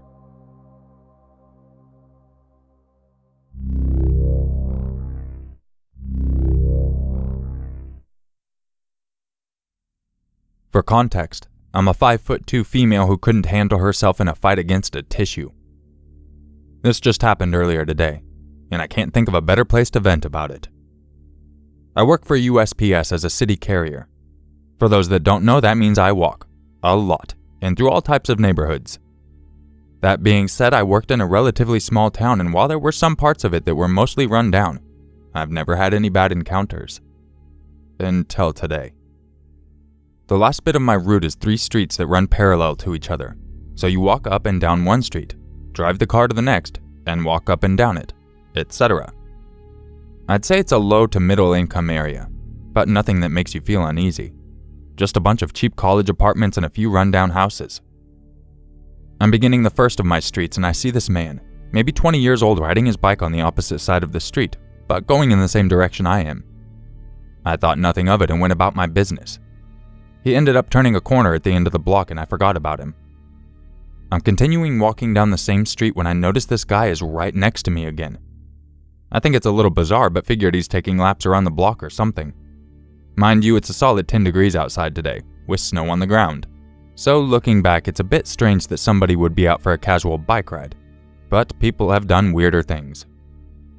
I'm finishing up at the last houses on the street and heading back to my van when I notice this dude is now going the same way I am again, even though I had turned around and started going the opposite direction now. I thought everything was a coincidence, until I drove down the next street. My first stop there is an apartment box. For those who might not know, that's one huge mailbox with several mailboxes inside of it. And all that means is I have to spend a decent amount of time there because there's maybe 16 people's mail I'm sorting out. While I'm doing that, the guy shows up again and just sits on his bike, blankly staring at me a few yards away while I work. I again gave this all the benefit of the doubt and think that maybe he's just waiting for me to finish the box so he could check his mail. As I lock it up and move on to the next house, I see him following behind me. When I stop at a house to deliver, he stops in the street and stares. It's at this point I decide there is something going on that I need to distance myself from, and go back to my van despite having almost the entire street left to deliver. I go back to the post office and tell my boss what had happened, and he agrees to have me deliver mail for another route on the opposite side of town. I gladly do this, and it takes maybe an hour and a half. I figured they'd trade off the mail and somebody else would go finish the small portion I had left with the creepy dude. Not so much. Once I get back to the office, I get asked to go finish the route from this morning. I was hesitant, but the point was made that it was hours later. It had started raining, because why would they be there 2 hours later on a bike in the rain? And that they'd send somebody to patrol the street. Fine. I head back out with a coworker following in another car behind me. I finished the street I had left earlier without any problem, so he heads back to the office. I move to my last street, feeling relatively at ease, and start to wonder if I was overreacting this morning. I get to the end of my first half of the street, conveniently the farthest I can get away from my vehicle during this entire ordeal. And there he is. He pops out from behind a house on his bike, riding furiously in my direction. Panic sets in. I try to stay calm as I act as if I wasn't bothered by his presence at all, but he's riding right on my heels, speeding up to get in front of me and then just blankly staring through me again until I pass him and the following continues. I casually put my hands into my bag so my hands are free, that way I can get my mace as I call my boss. I didn't want this guy to know I was panicking and calling for help, so I pretended my boss is another city carrier just a few streets away. "Hey Dave, I know you're working just a couple blocks away from here and I have a couple really heavy packages I need you to help me deliver. I'm on Harrison Street now," etc. My boss was so confused. He started telling me how he wasn't a few streets over and that I was calling the wrong person while I'm practically yelling over him. "Oh yeah, I can get the numbers off the packages. Hold on, let me get to my car. Just don't hang up yet. I can get them right now." Because I really didn't want him to hang up. This guy hasn't said a word to me, but is still right on my heels. Literally. Had I stopped walking, he would have ran my ankle over. I make it back to the car and tell my boss what is actually happening while this dude circles around me. As I drive away down the street, I see him racing on his bike behind me, chasing my car. I made a few turns down the blocks trying to see if I could lose him, and he's behind me the entire time until I reach the busy main road where he stops. The cops were called, and I was instructed once again to return to the street to finish the mail with the cops patrolling the area to hopefully bait this dude into getting caught. No surprise he didn't show up. Nothing changed for me at work. My bosses didn't seem to care what had happened to me, and unfortunately I am not in a position to just up and quit my job, although I am looking for a new one, and I have ended up having to grin and bear being put back on the same route that all this happened on. It's been almost 2 weeks since the original encounter, and up until Wednesday I thought maybe the person was just trying to mess with me and now he was over it because I hadn't seen him again. January 10th. I was on my last street for the day and I was starting to loosen up since I was about to turn around and head back up the street to my vehicle when I saw him. The car is a little more than 600 feet away and he is standing on the sidewalk midway between me and it, just staring at me. I immediately try to calculate my options. I decided it was either attempt to get past him to my car, or pick a random house and start knocking, hoping to God somebody answers the door quickly. Fight or flight kicked in and all I could think about was getting back into my locked car and getting the hell out. So that's what I tried to do. I crossed the street to create at least some distance between us, and was sort of relieved when I saw that he didn't follow suit. At this point he's still a good 300 feet away from me and I'm not sure why, but something is telling me to just avoid direct eye contact with him and keep walking. As I get closer to him, however, I could see that he was masturbating, right there on the sidewalk in broad daylight, just staring at me. Fear took over and I immediately started sprinting, but I was met with the hair-raising sound of his shoes echoing mine. He was screaming, "Hey, you, girl!" Something else, but due to my adrenaline and sheer panic, it just sounded like muffled noise that I can't recall. I thought about turning around to mace him as he was getting closer and closer to me, but at the moment running was working, and I didn't want to risk some horrible horror movie scene scenario when I trip. Luckily, running worked, and I got back to my car and locked it and called the police.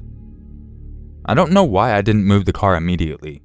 I guess I was just too focused on getting officers there to help me out, but I don't know. As I'm on the phone with dispatch, this guy is circling my car, dick out, making obscene gestures and trying to get me to look at him. Finally, something clicks in my head that I'm not trapped there, and I can in fact just drive away. So I do. I go up the street and turn into a busy apartment complex to talk to the officer that showed up. I watched the guy turn around and run back inside the house he was originally standing in front of.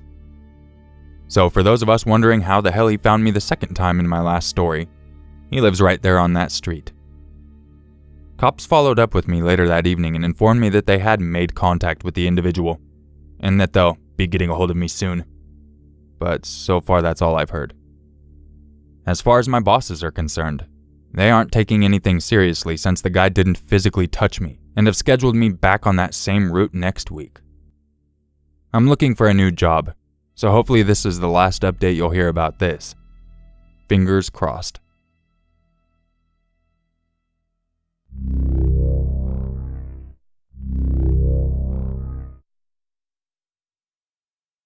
At the time, I was a 26-year-old female.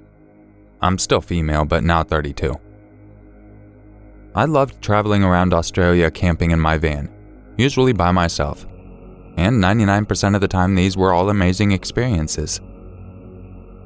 On this trip I was headed to Mount Cusco.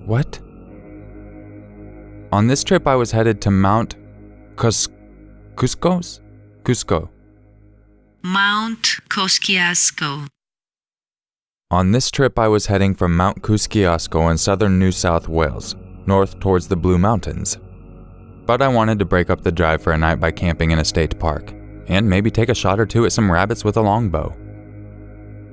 I found what I thought to be a perfectly isolated state park where hunting was allowed.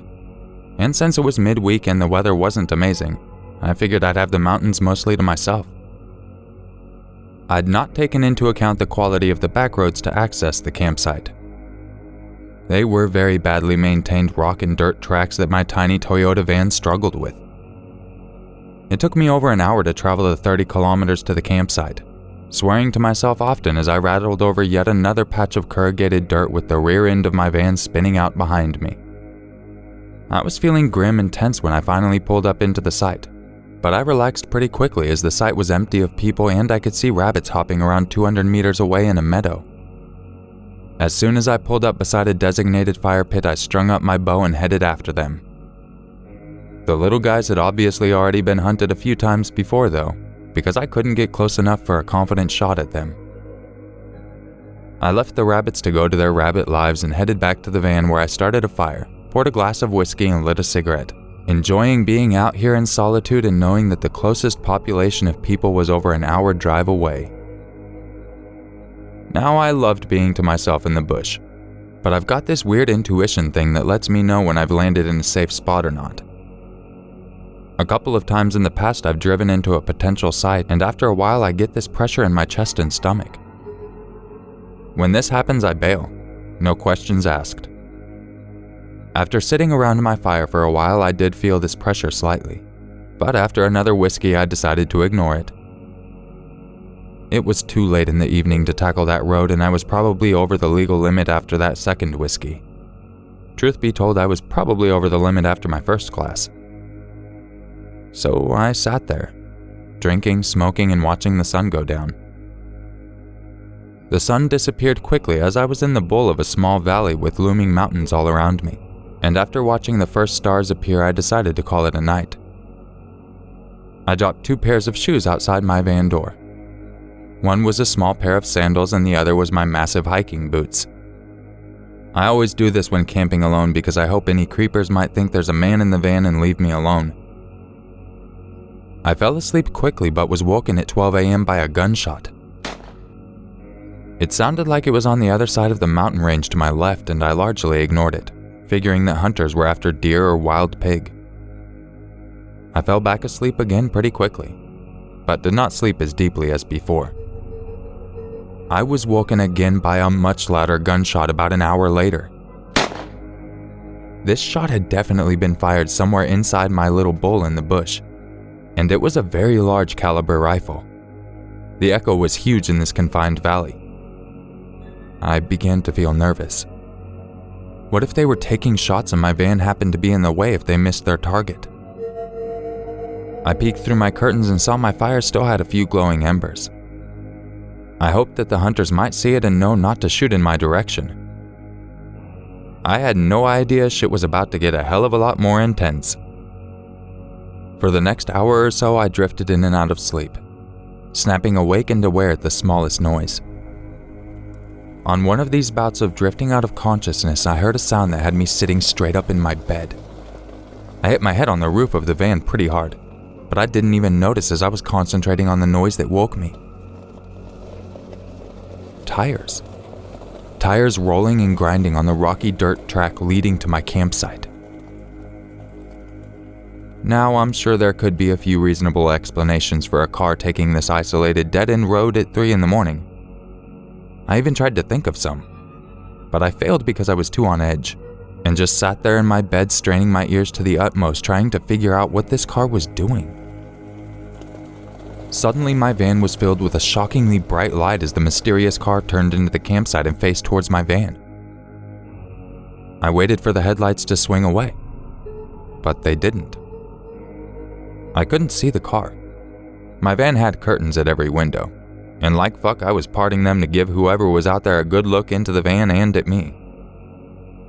I was already feeling pretty spooked, but my terror rose sky high as I realized the car was slowly driving towards me. The lights got brighter, the rumble of the diesel engine got louder, and what sounded like the biggest tires in the freaking world popped and grated at the rocks underneath them.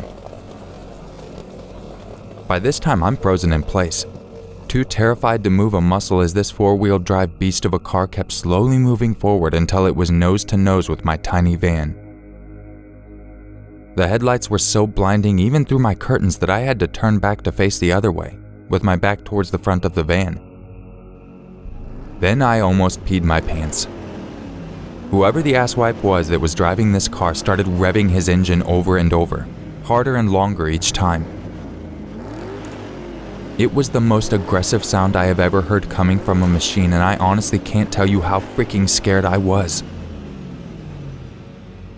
I didn't know how it was possible to feel more terror than I was already feeling. But I found out quickly that it is always possible to reach higher levels of fear when I heard the sound of 2 car doors opening. I was too scared to move, but I broke through my fear paralysis long enough to grab my 6-inch hunting knife from the shelf above my head. I gripped it with white knuckles as I listened to a pair of heavy footsteps start to walk slowly towards my van. The other person must have been standing just outside the car watching and waiting, as I didn't hear a second pair of footsteps. Maybe they were more stealthy and quiet. Who the fuck knows? All I know is that my straining ears were focused solely on the slow, purposeful steps of the first stranger as they stopped beside the sliding door of my van where I had dumped my 2 pair of shoes. My van was locked at every entry point, but 100 what-if scenarios were running at light speed through my head. Maybe I could dive into the driver's seat of the van and belt out of there. Fat chance with them being parked right in front of me. Even if I did manage to drive around them, I still had about 30 kilometers of rough bush road to navigate. Bush tracks that their far superior car would manage with ease. I'd be run down before I even got 100 meters. I could string my bow and jump out and confront them. But then I've never been that keen on suicide, so I thought I'd give that one a miss. I didn't even have a map of the area, so running like a scared rabbit into the bush wasn't even an option. Oh, the irony. So what I did was wait, frozen in my sitting position, still white-knuckling my knife while person 1 finally moved away from my sliding door of my van back to their car. Their engine was revved again and again as if they were trying to scare me out. And I still sat there. I sat still for what felt like hours, but most likely was only minutes as I vaguely heard voices under the rumble of the engine. I couldn't make out a word, but the voices sounded male. And eventually they just got in their car and slowly rolled away. I know how anticlimactic that sounds, but I honestly really don't care a whole bunch. At the time, I was filled with relief so great I was almost high off of it, and at the same time so exhausted from the adrenaline dump that I felt like I could sleep a week with no worries. I didn't sleep though. Thoughts of them just hiding around the corner of the road waiting for me to make a break for it were running through my mind. As irrational as that sounds. I think the most confusing thing was having absolutely no idea what their intentions were. They could have just been the hunters I heard who maybe saw my fire and thought they'd come say hi, do a bit of lighthearted terrorizing. Or they could have had much darker things in their mind. Could have been locals wanting to play a prank to relieve their small town boredom. Anyone wants to shed some light, go for it. After 20 minutes of silence, I finally managed to pry my fingers off the handle of my knife one by one, using my left hand to do it. I put my knife beside me on my bed and sat staring glassy-eyed at the curtains on my rear window with my knees pulled to my chest until faint light filtered through the material, turning my interior from black to smoky gray. I peeked out at the pre-dawn day and saw no car, no other people. Just more rabbits who now I could not find the heart or motivation to hunt. I opened the sliding door and struggled outside, feeling like I was in a dream. I made a cup of the strongest coffee in the world and sipped it while staring distractedly at the footprints surrounding my van. Then I got into the driver's seat and drove an hour back to the main road. I kept expecting to see the car around each bend, but really I would have no idea if I saw it or not. I never saw anything of the vehicle or men who were terrorizing me. So that was that. I drove to the Blue Mountains and met up with some Belgium friends and ended up sticking with them for the rest of the 6-week trip. But I never forgot the feeling of being so scared and so helpless and so alone. Rarely, if ever, do I choose to camp in an empty campsite now. I'll move to another one with more people.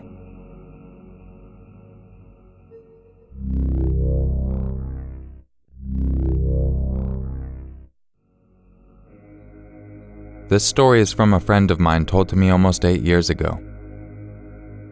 Missy was a wonderful woman who was always giving and kind to everyone around her, always cheerful. We had met through our interest of art and got along great. When I lived near Missy, she and I had lunches and went on art walks together twice a month. We got on the topic of travel. Missy loved and missed traveling. She had traveled so many places around the world: India, Egypt, Syria, Brazil, China. In the late 70s to mid-80s, Missy's father was some sort of salesman, and he had the opportunity to take his family along. His wife, Missy, and her 2 older sisters. Missy the youngest, between the ages 9 and 12. I always love a close encounter story. People who have stories like this have a strong sense to stay alert and protect their friends and family swiftly when the time calls for it. So I asked her, were you ever frightened as a child traveling around like that? I mean, even our own backyards can be dangerous, but when you're a foreigner, it can be 10 times scarier. Missy replies, "Oh yes, the Middle East is the first to come to mind and the most unnerving for my sister and I at the time. Don't get me wrong, the country is so beautiful and many people are generally kind and welcoming towards my family, but some places weren't so nice." I responded, "Really? What happened?" This is what Missy said as best as I can remember. "More than once, it was better for my mother, sisters, and I to have our father and a second male escort to shuttle us and walk us through the city and markets. It was also better for us to wear headscarves. Quite frequently, men would reach out and pull our scarves off our hair. As soon as we would readjust them, they would pull them away again. As children with blonde hair, pale skin, and blue eyes, we 3 were either a unique curiosity or considered prostitutes. Standing in one place was almost as dangerous. Men would walk around and touch us inappropriately, or flash their genitalias at us. Our mother literally had us tied together wrist to wrist just in case. As soon as we were getting ready for our departure by airplane, I remember a creeper who couldn't do anything but stare at me. I don't know why, but it was only me he'd been leering at. So, continuing to board our plane, the creepy guy boarded along behind my family. I tried to stay close to my sister as a mother, and unfortunately the plane was becoming full to the point I had to sit away from my family. My father and mother 2 seats behind me, my sister to the left of me and the creeper right in front of me. I was really happy the man could not stare at me anymore, and the first hour or 2 of the flight was calm and I was reading a book to fill the time. As I continued to settle in and rest my eyes, I felt it. A stroking motion on my leg. I looked down to see the man reaching behind his chair and stroking my leg. How staff members or another adult hadn't noticed it is beyond me as an adult now. At the time, I was just a frightened child. My sisters had noticed and watched in horror, also not knowing what to do as they didn't want to get in trouble or be shamed or accused of lying to adults. So as the man continued to touch me, I'd kick him as much as possible for 2 or 3 hours. On and off this went. When we landed, the man was in front of the line. My sisters and I rushed to our parents, pointing in almost hysterics about the man. I caught sight of the man one last time. He looked worried he was caught and booked it into the crowd. As soon as my mother was able to make sense of our distress, she was genuinely concerned and alerted security guards. But there was nothing that could really be done as the man was gone, and we continued on our way to the next destination. Missy had more positive experiences than bad ones. She and her family continued to travel for many more years.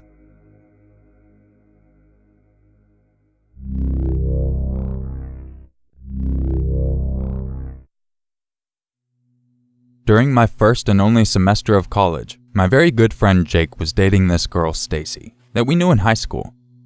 For reference, I'm female and was 18 at the time, now 26. Now, many people back in high school did not like Stacy, and I was one of them. To me, she was the definition of a sketchy person. She was a pathological liar, and not even a good one, as her stories rarely added up and she would constantly contradict herself, sometimes within minutes after she spouted her lie. She was one of those girls that hated drama, yet it always magically seemed to follow her around anywhere she went. She was constantly in and out of relationships throughout high school, and would go out of her way to prove they were the crazy ones by spreading rumors about them and getting as much sympathy from everyone around her as she could. She always had to be the center of attention wherever she went. I remember during prom night she went dancing with her then boyfriend and he accidentally stepped on her foot while dancing, and she caused a huge scene about how he was physically abusing her. It was painful to watch. There's much more I could get into about this chick, but in general, she's just an extremely toxic person who nobody should be subjected to be in the presence of. It's also worth noting that she has a drug problem that she's often tried to hide. This will come into play later. Back to the story. Jake and Stacy had class together and hit it off rather quickly. Jake was skeptical at first, but when Jake brought up her reputation in high school, Stacy claimed that she was raped by an ex-boyfriend she had, and that's why she acted the way she did, and that she worked on getting better and was fine now. My friend, being incredibly insecure about being single and being way too trustworthy, believed her and they began dating soon after. The relationship was extremely dysfunctional and was the most rampant with emotional abuse and manipulation on her end, but the aspect I want to focus on is her constantly trying to squeeze money out of him for her aforementioned drug problem. Stacy would constantly ask Jake for small amounts of money here and there, usually ranging between $10 and $20. Jake didn't mind at all, as he bought into her story of her struggling financially, so he felt bad. But one day she asked him for $500 to cover rent, which he refused. She flipped out on him and didn't talk to him until she drunk dialed him late at night and began revealing that she was doing drugs, and it was all because of how terrible her life was and that he wasn't helping. I don't know why he didn't break up with her then and there, but the next day they talked it out and made up and the issue was dropped. Here's where everything finally comes to a head. It was around 10:30ish on a Friday night, and keep in mind that they've been dating for nearly 2 months at this point. I'm chilling in the living room with another friend of mine. We're sitting on the couch bullshitting about stuff going on in our lives, and I get a call from Jake. Jake explained to me that Stacy was hanging out at a friend's house for the day and asked if he could pick her up around midnight as the buses in the area stopped running after 8, and she needed to be in work at 9 the next morning.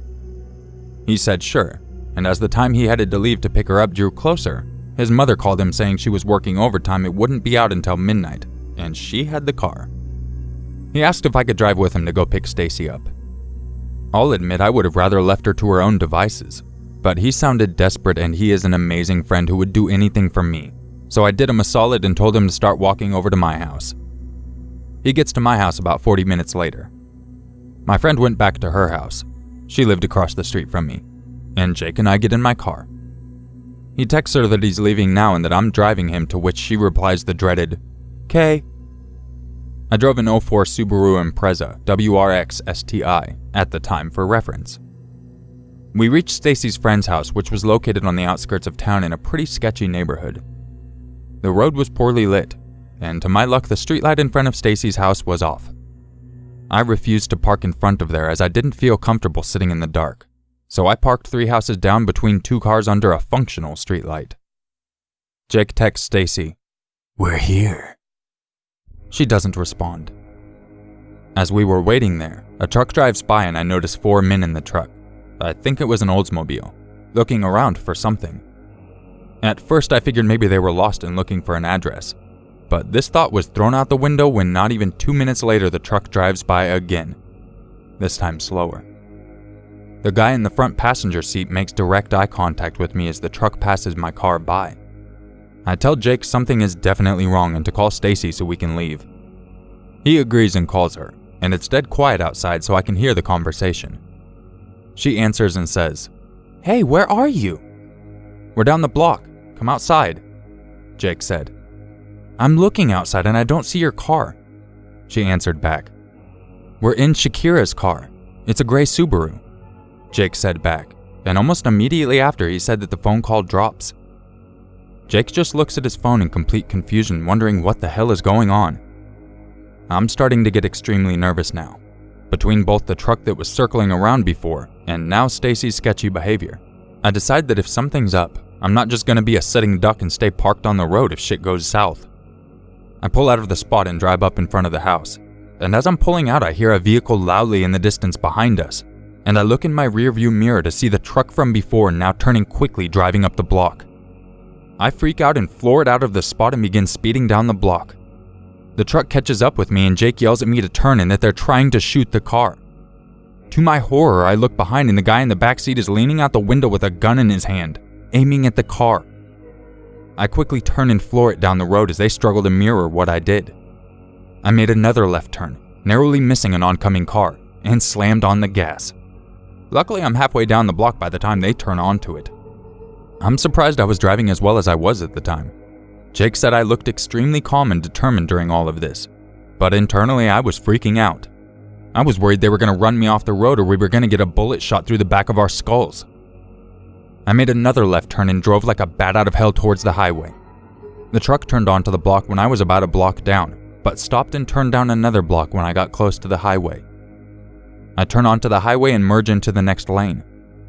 A few minutes pass by with us going back and forth questioning who those guys were and what the hell they wanted, until Jake gets a call on his phone from Stacy. He picks it up, puts it on speaker, and shakingly says hello. "Where are you? I'm fucking waiting here for you," she screams. He explains the situation, to which she proceeds to call him a liar and that he's not actually here and was standing her up. Jake loses his shit and screams at her that he almost got killed and calls her out for her bizarre behavior throughout all of this. She starts yelling again, but she goes silent as we hear a door quickly open and someone loudly yells in the background on the phone, "They got away! Stacy, where the fuck are you?" Silence follows for the next few seconds before she hangs up the phone. Jake and I look at each other and Jake said, "She had something to do with this." Long story short, we spent the entire drive theorizing why this happened, and we think we may have hit what happened. Jake brought up her asking for money before she had asked for the $500. She probably needed the money to pay off a dealer, and when she didn't get it, she had to find another way. We think she set us up to head to that house to pick her up, and those guys were probably the dealer and his buddies, would conveniently show up looking to rob us of everything we had on us, and probably jack the car hoping it would cover her debt. She probably thought Jake was using his car and gave them the description of his car, not realizing we were using my car, which might explain why they circled the block in confusion, and why she hung up the phone immediately after Jake gave her a description of my vehicle, as she probably called them to update them. I dropped Jake off at his house and I went home. I know people say after scary encounters they're always shaken up, and their emotions are running in a million directions, but I was just emotionally drained. I felt like I just couldn't feel anything and just wanted to go home and go to bed, which was what I immediately did when I got home. I filed a police report the next morning on those guys, and they said they'd look into it. But I never heard anything after I filed the report, so who knows what they've been up to ever since. As far as Stacy goes, our theory was further solidified when Jake saw her in class on Monday, where she approached him and berated him for Friday night, claiming she walked all the way home and had her phone and wallet stolen by some druggies. Jake basically called her out on that whole night, claiming she set us up to get robbed, to which she denied and called him crazy. He told her they were done, and she just yelled, "Fine," and walked to the back of the room. The druggies were probably the dealer and his friends who robbed her to cover the debt. To our surprise, she never attempted to contact us again, and kept her distance, probably because she knew we were onto her and wanted to keep the heat off of her. After I dropped out, I never saw her again, and last I heard about her was from Jake, where he told me she developed a long-distance relationship with some guy online and dropped out halfway through the semester to move to Massachusetts to live with him. As far as I know, that's the last anyone I know ever saw or heard from her. Overall, I'm happy I trusted my instincts and picked up on the fact that something was wrong, as this encounter may have been a different outcome. In hindsight, they most likely weren't going to kill us. But that's easier to say after the fact because at the time we didn't know what their intentions were. And for all we know, they may have even had more planned than just to rob us. This was the first of quite a few scary and creepy experiences I've had in my life, and this actually wasn't the scariest one for me. But that's another story for another time. So Stacy, and the foreman in the truck. My life has been going perfectly fine since we met. Please do me a favor and don't ruin it by crossing paths with me again. Thank you.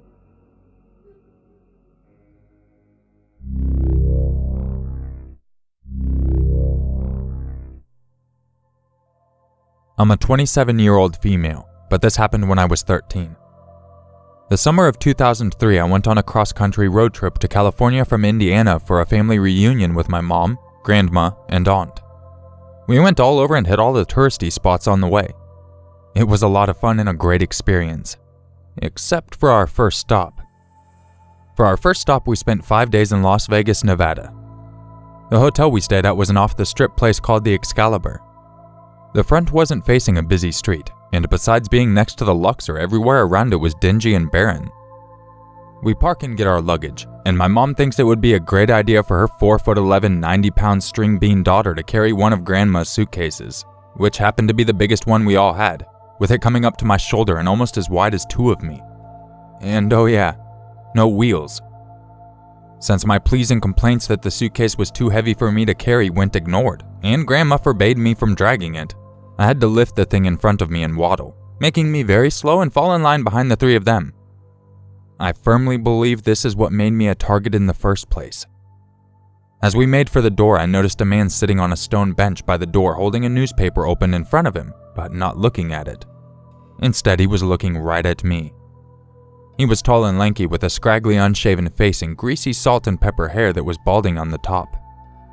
I told the adults, but they told me to brush it off and not to look at him because it would draw his attention. Yeah, like that hadn't already happened. I didn't want to seem unnerved, so I shot him a dirty look and kept walking behind my mom, with him not taking his eyes off me at all. Right before I stepped through the doors, I saw the man get up suddenly and head for the door, which I told my mom, but again she dismissed it. Inside, the lobby was packed wall to wall with people who were just standing around not doing anything. There weren't even any machines to play on in the lobby, so I don't understand why so many people were just standing around. There was a roped-off walkway so people could check in at the counter.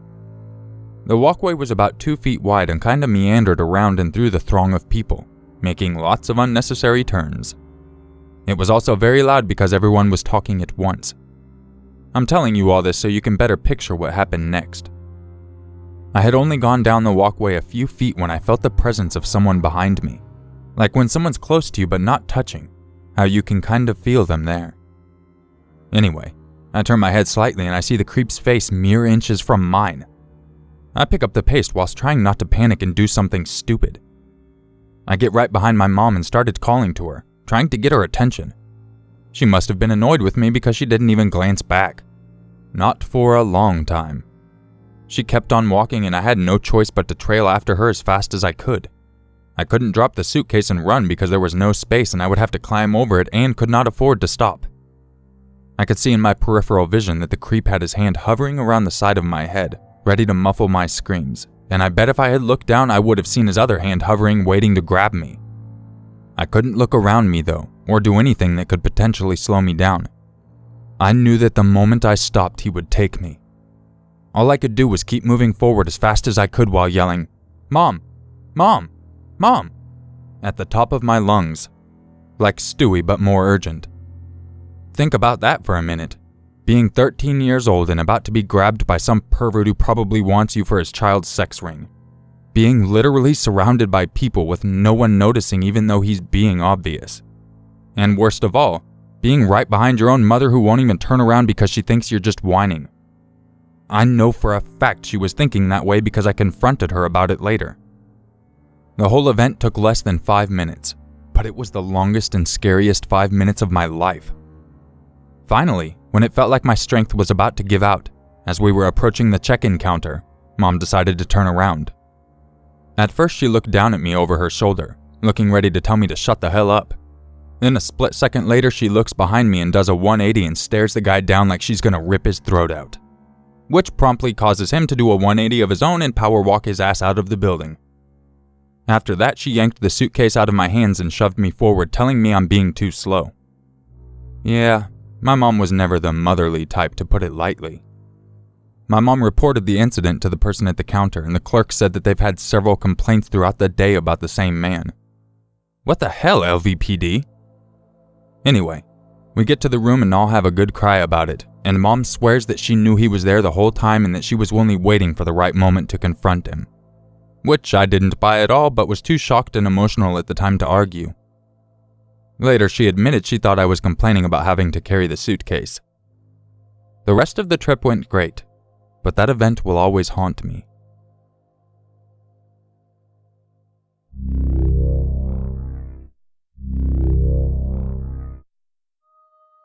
If you enjoyed this video, don't forget to subscribe, leave a like, and share it with your friends. And if you would like to help support the channel, make sure you go check out my Patron page. You can get a link to all of my exclusive content, as well as content that's unlisted on the channel, all that good stuff. I will catch you all in the next video. And just remember, it's always scarier if it's true. Bad bye.